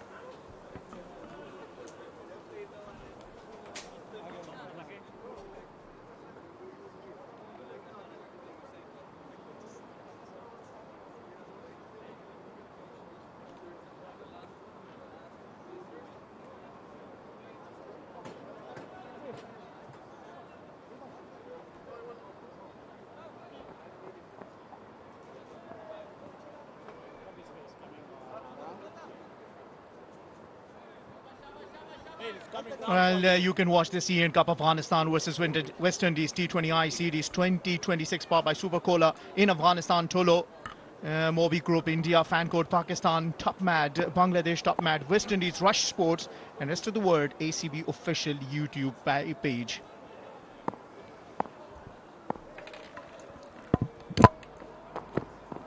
Gulbadin has been brought into the attack for the very first time, and watch out for his slower deliveries. The very first 20 balls, he completely deceives Moti. As I'm joined here by Samuel Badri, who will tell us more about where West Indies have got things wrong in the very first T20I here.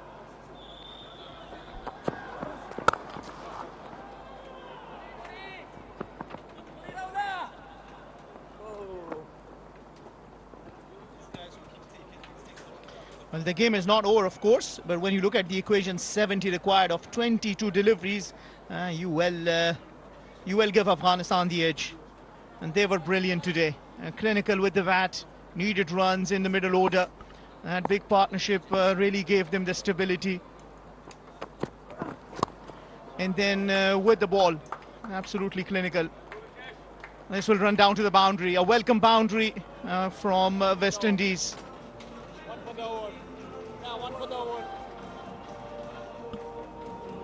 Yeah, welcome indeed. We need quite a few more of these. You asked the question, where did it go wrong for them? In the first innings, we would remember the fielding effort, the drop catches, the bowling was errant. And I thought that Afghanistan got too many after being 19 for 2. Take nothing away from the partnership, the record partnership from Afghanistan, and the way they batted and recovered. But it all started in that first innings and the indiscipline that was shown, and then it carried through in the batting effort. But they've been outplayed by Afghanistan, so lots to ponder for Darren Sammy and his group. It's the first game they've been a little bit untidy in T20 bilateral series, winning just 3 out of 11 since that 2024 T20 World Cup. So they need to recover and recover quickly. Yeah, well, quickly is, I believe, the important word to focus on, because the World Cup is just around the corner. And you need to get things right towards the World Cup. They have the opportunity, 2 more matches in this T20I series. They certainly can and know the art of coming back strong. And the other match, the second match, is tomorrow. So not much time for them the day after, as a matter of fact. So not much time for them to get things right. Less than 24 hours, and then they go again. Slower ball, he misses it completely. How good are the slow deliveries from Gulbadin Naib? 9 runs off that over, 119 for 6 after 17.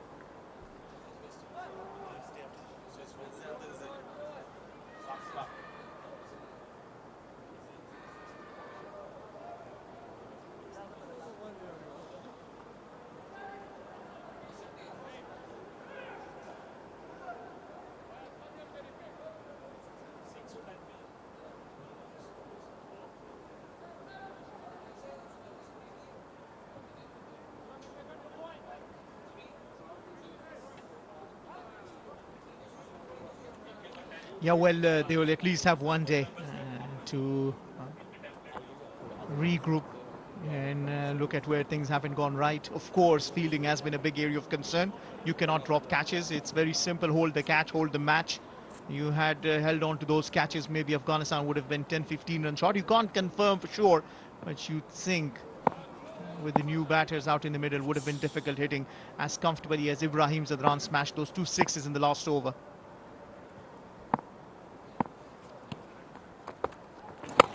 It's a full toss, it's a gift, and it has been dispatched for a maximum. It's been an almost perfect game from an Afghanistan point of view, except for Nur Ahmed. He's been on the expensive side, conceding 26 runs in 2.1 overs. A full toss to the left-handed Moti, who says thank you very much. So starts the over with a boundary, so immediate pressure now for Nur Ahmed in terms of trying to recover his figures. Very much in control of the game, Afghanistan. But as a bowler, you don't want to be that bowler who is expensive on the night, and he has been so far. Yeah, you cannot discount West Indies. The required rate is 20, and this is bottom hand come into play. And I tell you what, this is even better. Back-to-back sixes. And Moti can hit, and he can hit it hard and long.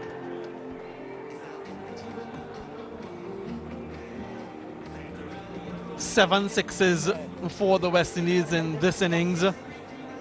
Almost like a golf shot there from Gulakesh Moti.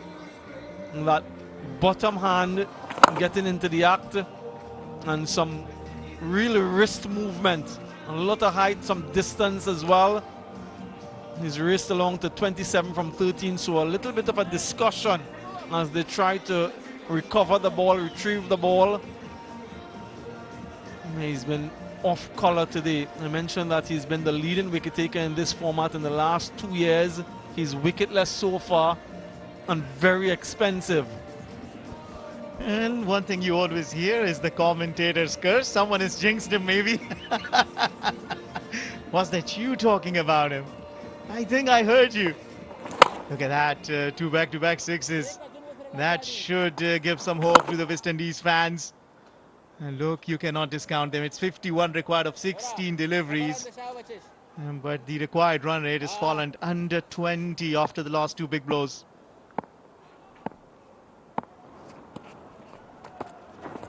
This time around, he just pitches it a little shorter away from his reach because he's rather getting it more comfortably out for a maximum. Gurbaz looks interested. He's making an appeal. He's saying that it is out. He's very sure, and that would be a very unfortunate thing if that happens.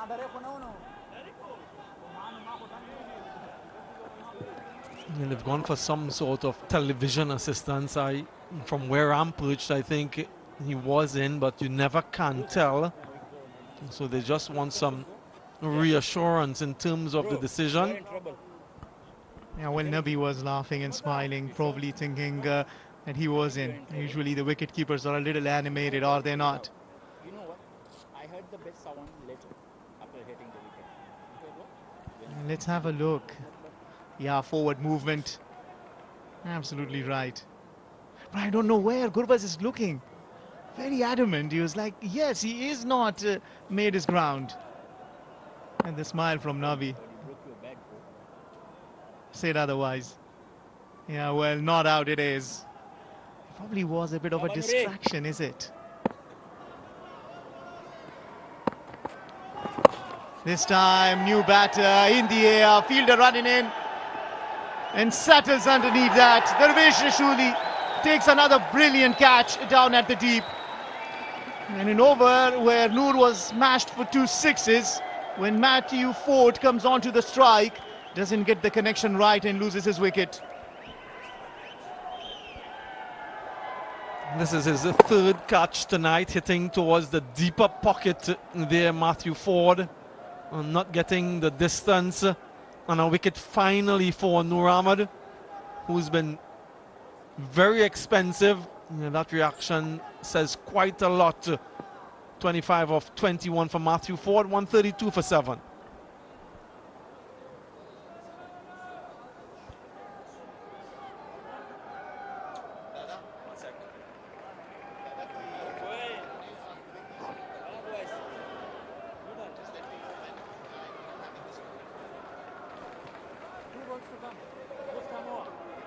go. Hoega.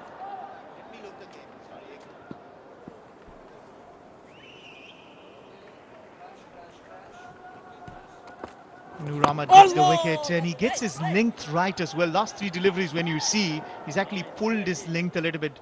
And previous deliveries that he was hit for sixes, he bowled him in slot. The first one was a full toss and the other one was also in the slot. But then this is how he got the breakthrough. Pulled it just a little bit and that was enough to allow Darvesh Rasooli complete the third catch for the night. He has been brilliant. Very safe hands.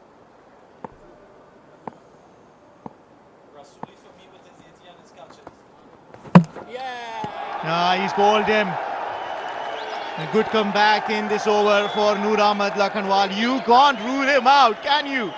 After being smashed for 2 sixes, he's completed the over with 2 wickets. 14 runs and 2 wickets in that over, as West Indies are 133 for 8. You can't keep a champion down for too long. The googly straight on target, finishing on the off stump. A double wicket strike for Nur Ahmed in that over. Moti with a little bit of a cameo, 28 of 15, West Indies 133 for 8.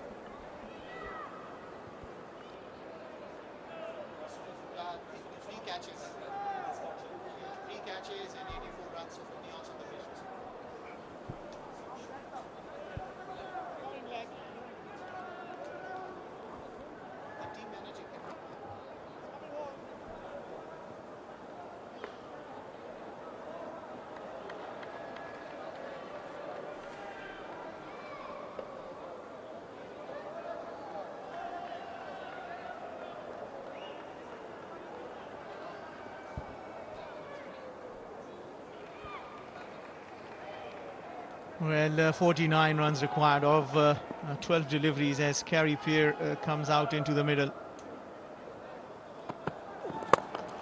Azmatullah bowling the penultimate over.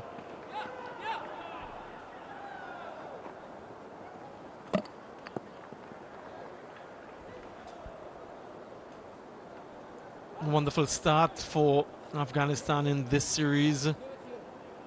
This was the wicket of Gurakesh Moti. Might have picked it hitting with the turn, but didn't hit it at all. And if you don't hit, that's a real and present danger. And this is what Afghanistan does. Their reputation in T20 cricket and global cricket has been enhanced. Remember, they made it to the semi-finals of the T20 World Cup in 2024. So they are a real threat going into this one this time around. Yeah, absolutely. When you look at the domestic structure, they play 2 T20 series in 1 year. Shpagiza, one of the famous ones, and then also National T20 been introduced for the last couple of years that provide a lot of opportunity for the youngsters to play alongside the senior, as we see Shamar Joseph been the new batter and after Moti got out.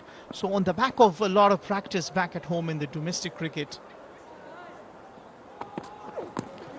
Oh, he couldn't judge that delivery. It's hit him, but it's good that there are protections and that can keep you safe. So yeah, I mean, he's hit him. He's hit him in the area where he doesn't have any protection. And that hurts a little bit. So yeah, just completing my point, Samuel. So the fact that they get to play a lot of domestic cricket and then again playing all across the world, different leagues, give him enough exposure. And you can see the result. Afghanistan finding their rhythm back. I'll be very pleased with how they have started this T20I series. Yeah, you're absolutely right. The experience that they've gathered through the leagues, a lot of them in the IPL as well.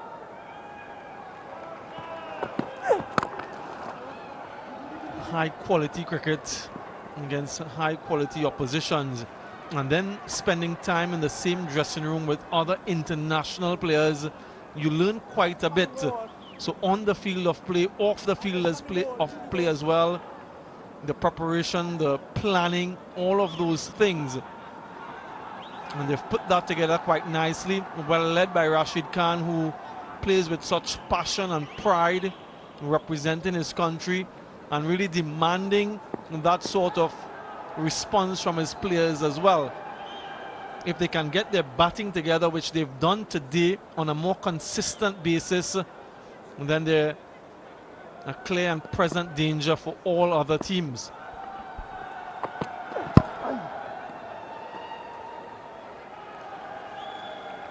Yeah, absolutely right. More important thing is how consistently can you perform with the bat. You cannot leave everything to the top order. Just Amir Haji Zada, where you can seek standard treatment. Look at that hospital supporting, sponsoring Afghanistan's cricket. So, yeah, absolutely. You need to make sure that you can consistently do, but that will please Jonathan Trott. One man you won't see a lot of expressions of his face. Sometimes they say it's got poker face. Good Yorker to end the over. 6 runs coming off that. After 19, it's 139 for 8.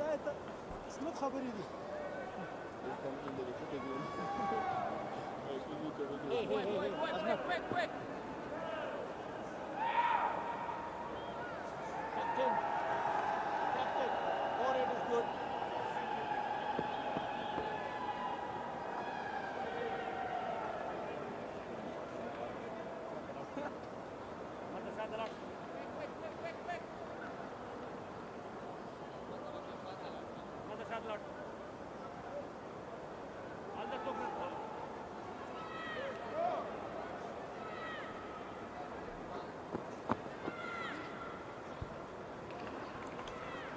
Yeah, 2 more wickets to the tally, make it 155 for Noor Ahmed since 2024. Those are the most wickets in T20Is.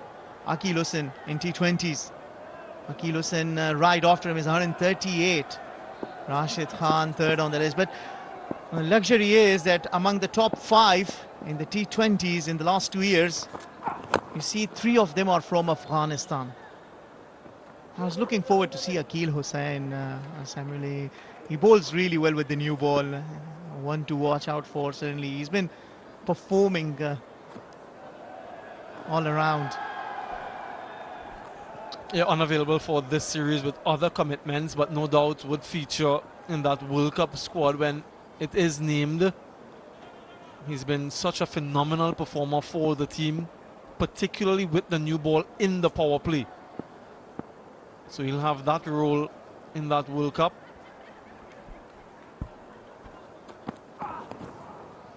You talk about the World Cup, we just saw Fazal Haq Farooqi. He was the leading wicket taker in the 2024 edition of the T20I World Cup, got 17 wickets, equal number of wickets alongside Arshdeep Singh, but he was off the top of the chart because of his economy, bowled brilliantly, and a lot will really depend on him as well. Point is that he's in his good rhythm. The Afghan fans coming out here in some numbers. It's Monday here, a working day, yet you see the Afghanistan crowd here at the Dubai International Cricket Stadium. Oh, that's a good shout, and it's given. Ziaur Rahman Sharifi gets his third tonight.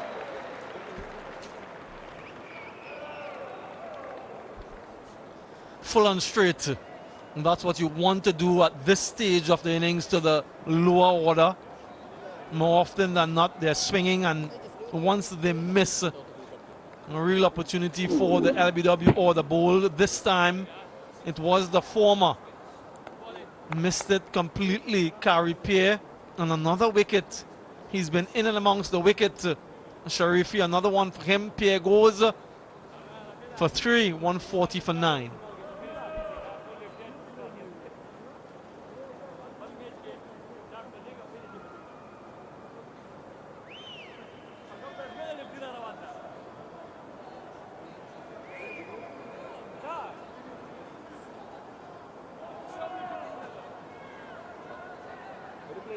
Middle, yes.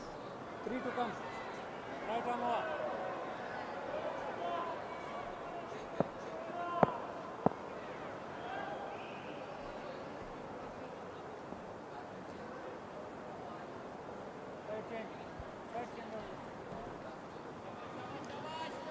It's 140 for 9 for West Indies. Jayden Seals comes down to bat number 11. Oh, does he get the connection right? Oh, just falls short of Noor Ahmed. Will Afghanistan be able to have West Indies bowled out? Because that too will mean a lot to their bowlers to be able to get the opposition bowled out inside 20 overs. Just having a look at where that one pitched in line, so all reds. Easy decision there for the umpire. You're absolutely right. It's something that Rashid Khan mentioned, that his bowling is his real strength, and they back themselves to defend whatever score they make. It's a real wicket-taking bowling attack with all of the spinners that they have. A little bit of variety with the quicker bowlers. So they've put on a show, a real display of skill from them in the first game, and setting the standard for what is to come. I mentioned before that they're a real threat now. Teams would no longer come up against them thinking that they can walk them over. A mistake against this opposition and they know that they're in trouble. So that psychological advantage that teams might previously have had is no longer there. It's been a good comeback from Ziaur Rahman Sharifi. Remember, his first 4 deliveries went for 16 runs, and after that he's redeemed himself and has given away only 20 and to complete his quota of 4 overs and taken 3 wickets as well. And Afghanistan win it comfortably by 38 runs. A commanding victory for Afghanistan in this EN Cup. Afghanistan versus West Indies T20I Series 2026, powered by Super Cola.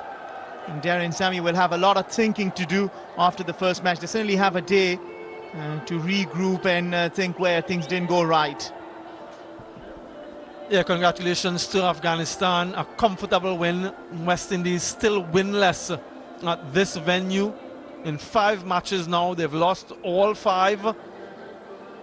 And not the start that they would have wanted in the series, but commendations to Afghanistan and the way that they've played. It will be all smiles, all celebrations for them. And disappointment for the men in maroon. And their fielding really let them down. Their bowlers as well were not up to scratch. And then a disappointing batting effort. But all credit to Afghanistan. Lost a couple wickets early and they fought back with a record 3rd wicket partnership, and they've given these guys something to celebrate. Wonderful stuff. First up. Now, when you look at the West Indies batting lineup, one thing they certainly have got right is the man on debut. Quinton Samson got the most runs, 30, the top scorer of the night.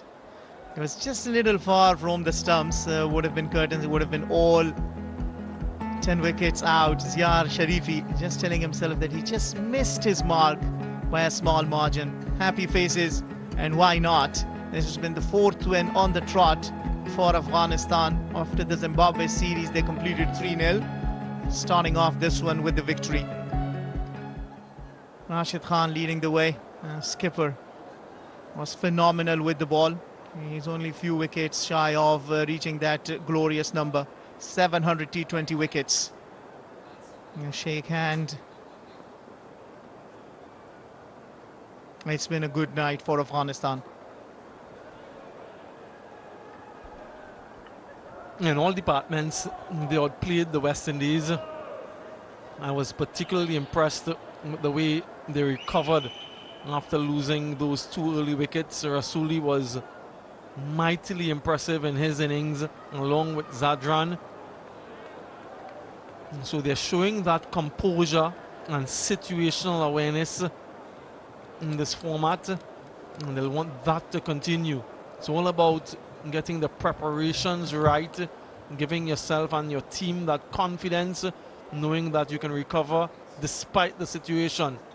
And for the West Indies, they'll need to regroup, they'll need to plan, and they'll need to come out in game 2 knowing that the series is on the line. Yeah, well, it has been a disappointing performance from the West Indies point of view. 30 runs to Samson, the man on debut. Johnson Charles looked good for his 27, but one shot too many. He took on Mujib Zadran, and therefrom I think the downfall really started. Hopes were from Hitmire as well, who fell cheaply. And then a bit of a support down at the bottom, 25 and 28 to Matthew Ford and Moti.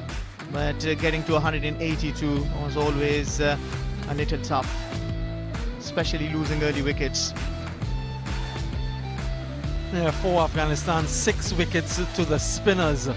That's something that we were looking at to see their impact too for Noor, though he was expensive. Rashid, economical and in amongst the wickets. And Mujib as well, opening the bowling. 3 wickets for Sharifi, who started off quite expensive but pulled things back quite nicely. And overall, a wonderful bowling display from an experienced Afghanistan bowling lineup. Yeah, well, this is what transpired. Afghanistan came down to defend 182, and boy, what a job they did. Mujib Zadran starting off things nicely with the first over, bowling that drifter. And then there was some hope, some shots hit around.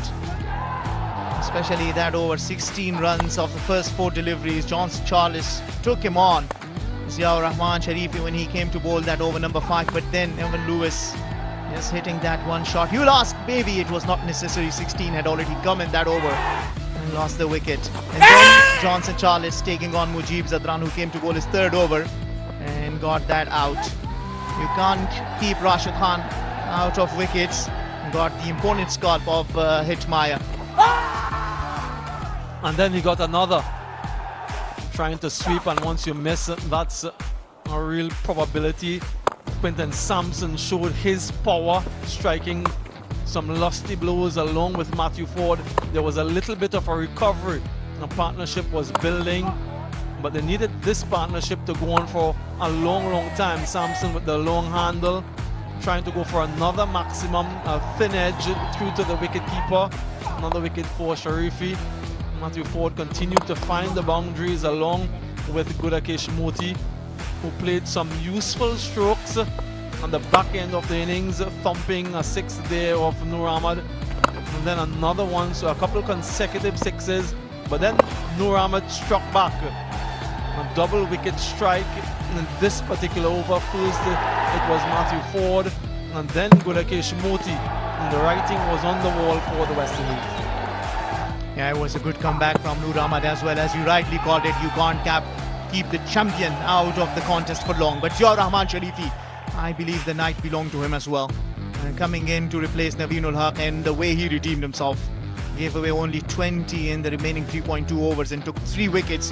And this is how it ended. Afghanistan posting 81 for 3 in response. West Indies falling short by 38 runs as Afghanistan lead the series 1-0. And we'll be back after a short break.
Well, Afghanistan won the toss, decided to bat first, posting 181 for 3 on the back of that big partnership of 162 between Ibrahim Zadran and Darvesh Rasooli, who both scored 87 and 84 respectively. And in response, when West Indies came down to bat, they could only score 143 for 9. Afghanistan winning it by 38 runs. Some brilliant bowling from Ziaur Rahman Sharifi, who got 3 for 36. Rashid Khan taking 2 for 19, and Mujib Zadran with the new ball among wickets, 2 for 29, meaning Afghanistan leading the series 1-0.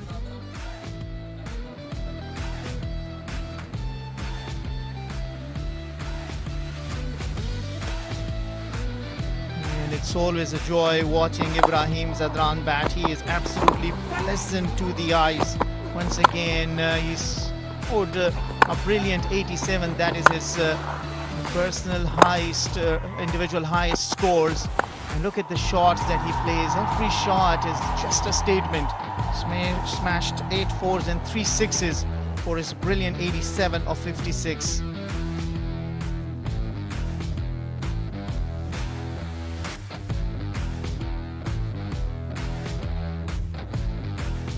Well, Afghanistan always wanted stability in the middle order, and Darvesh Rasooli is the one who has provided it in this first match. He put together a 162-run partnership.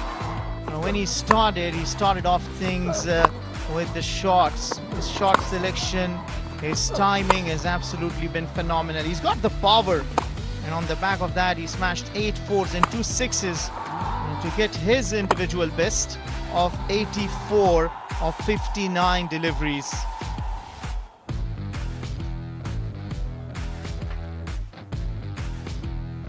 Yeah, just a confirmation. Afghanistan winning it by 38 runs and leading the series 1-0.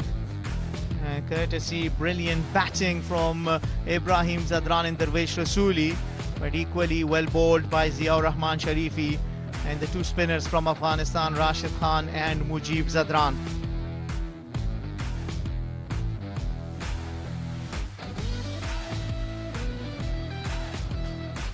Well, Afghanistan believed that they could defend anything they put on the board. 181 is quite enough, especially when you have the attack of the sorts of Mujib Zadran, who got the wicket in the very first over, and then Ziaur Rahman Sharifi, after giving away 16 in the first 4 balls, got the wicket of Evan Lewis. And Johnson Charles was going on very well, scored 27 but took on Mujib and perished in the process. Shimron Hitmaya couldn't score a lot of runs. Once again, the battle was won by Rashid Khan, who you cannot keep out of the contest. Got his second as he sent Amir Jongo out as well.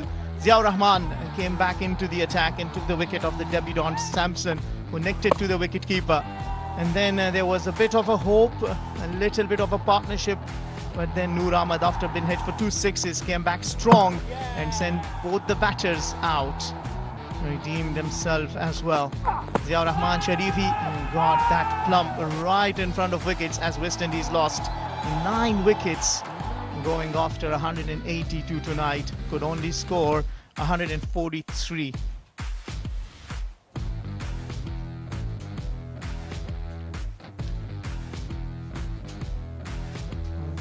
Let's go down to Nick with the post-match presentation. Well, it was a complete display from Afghanistan, dominating with the bat and pretty crafty with the ball, winning by 38 runs. West Indies still winless in the UAE in T20 internationals. For this, the first T20 international of the EAN Cup, Afghanistan versus West Indies Series 2026, powered by Super Cola. A special thanks to our sponsors for this in the presentation, Etisalat and Go For More, Super Cola, Share the Love, Amir Haji Sada Hospital, your health is our priority, Qaran University, Trans Group, Q Tickets, Vanni and Dubai Sports City. Right, plenty of awards to be given away, but before that, it's my pleasure to introduce to you the presentation party. To my left, Mr. Sohail Ahmed, Afghan professional boxer, Mr. Kefayatullah Nabikil, Markham Director, Etisalat, Afghanistan. Mr. Khalil Rehman, representative Amir Haji Zada Hospital. Right, let's move on to the awards because there was some outstanding individual performance and no less than that 162-run partnerships between Ibrahim Zadran and Darwish Rasooli. It was quite an emphatic display. The first award goes to the game changer of the match, who will be handed a check of 40,000 Afghani, and of course that goes to Ibrahim Zadran, 85 nanat, and that'll be awarded by Khalil Rehman.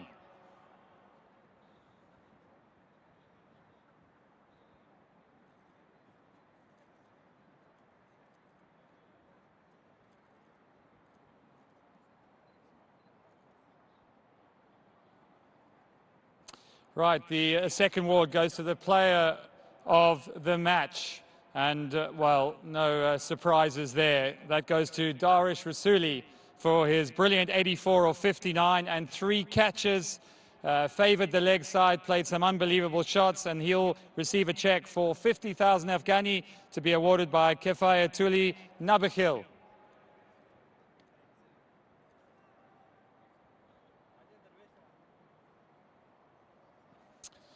He'll also receive the Player of the Match trophy, and I'll ask him to come and say a few words to me.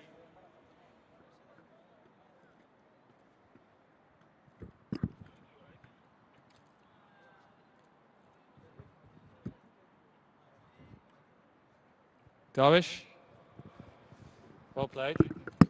Shake your hand. Well, you came to the crease 2 wickets down. I'd love to know what the conversation was between you and Ibrahim Zadran that conspired in that amazing partnership. بسم الله الرحمن الرحیم اول خو ډیر زیات شکرګزار یم واقعا د موږ دوه لوبغاړي ډیر زر اوټ سو نو ابراهیم زدران را سره ولاړ او کپتان چې کوم کې پلان را کړی و چې وکټ یې تللی وي ته بس ټیک ابراهیم در سره ولاړ د نو همغه ابراهیم سره ما هغه پارټنرشپ وکړو ښه ټوټل ورک. Well, first of all, thanks to the Almighty Allah for the performance, and was planned simple, just to go there and spend as much time as possible in the middle and take time. That was the conversation between me and Ibrahim, to take it deep and then play our own shots and play a freedom cricket. Well, you're particularly severe on anything on the leg stump. Was that something that you had in your mind, given the shorter boundary?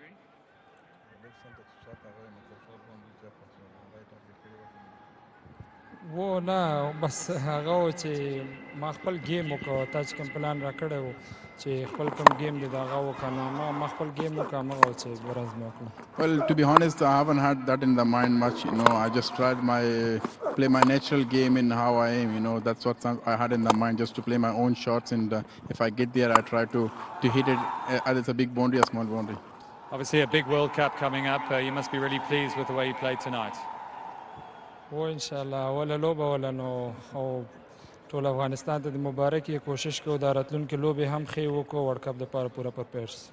Yeah, definitely. It's a big win for us, good start for us, and we'll try my best to keep that continue. Oh, well played. Congratulations. Thank you.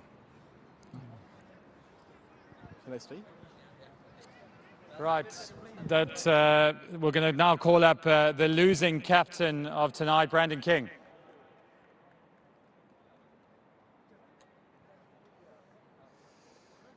Commiserations this evening, Brandon. Not exactly the way you had planned. Yeah, obviously we're disappointed, to lose a game. I think we showed glimpses of some good cricket, but obviously in the end it wasn't good enough. I guess when you look at this match, and of course the World Cup coming up, playing in subcontinent conditions, you're up against some decent spin bowlers today.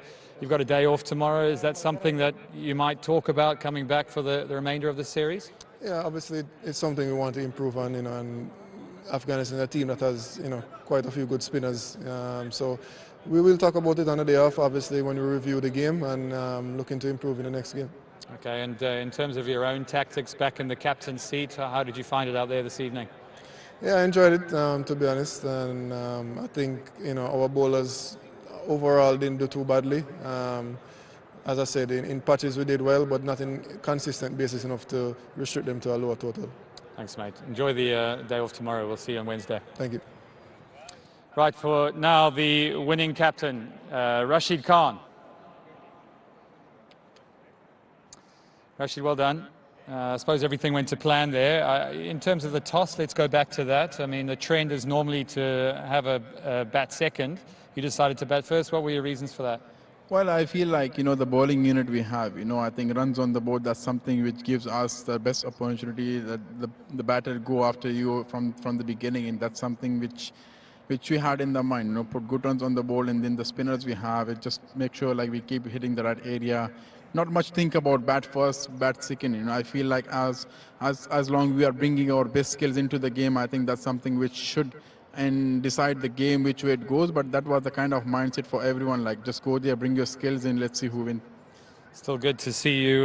Your form and fitness looks really good. I know you've been traveling the world a bit, but it must be good to be back on home territory. Yeah, it is quite proud, putting on that jersey and playing for Afghanistan. It's a huge moment, and I feel like now back to the national duty and in the World Cup is something very special. And as a team, we are fit. We are looking forward to it, and hopefully we'll have a good World Cup, inshallah. Can we expect any changes come the second game?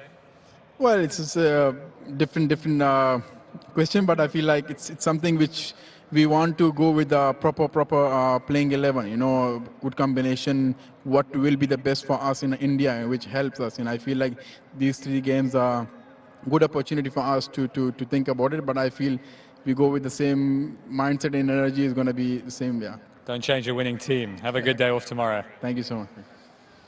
Right, Afghanistan, of course, proving too strong tonight. The West Indies still winless here in the UAE and T20Is. That's it from the presentation ceremony, and back to the combox. Well,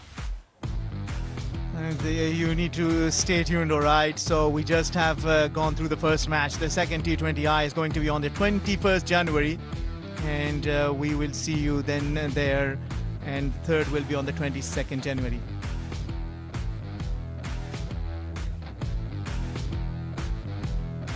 Yeah, this is it. The Ian Cup, Afghanistan versus West Indies T20I Series 2026, powered by Super Cola. The second T20I between Afghanistan and West Indies is going to be on the 21st January, 6:30 local time from Dubai International Cricket Stadium. It is thanks and goodbye from us.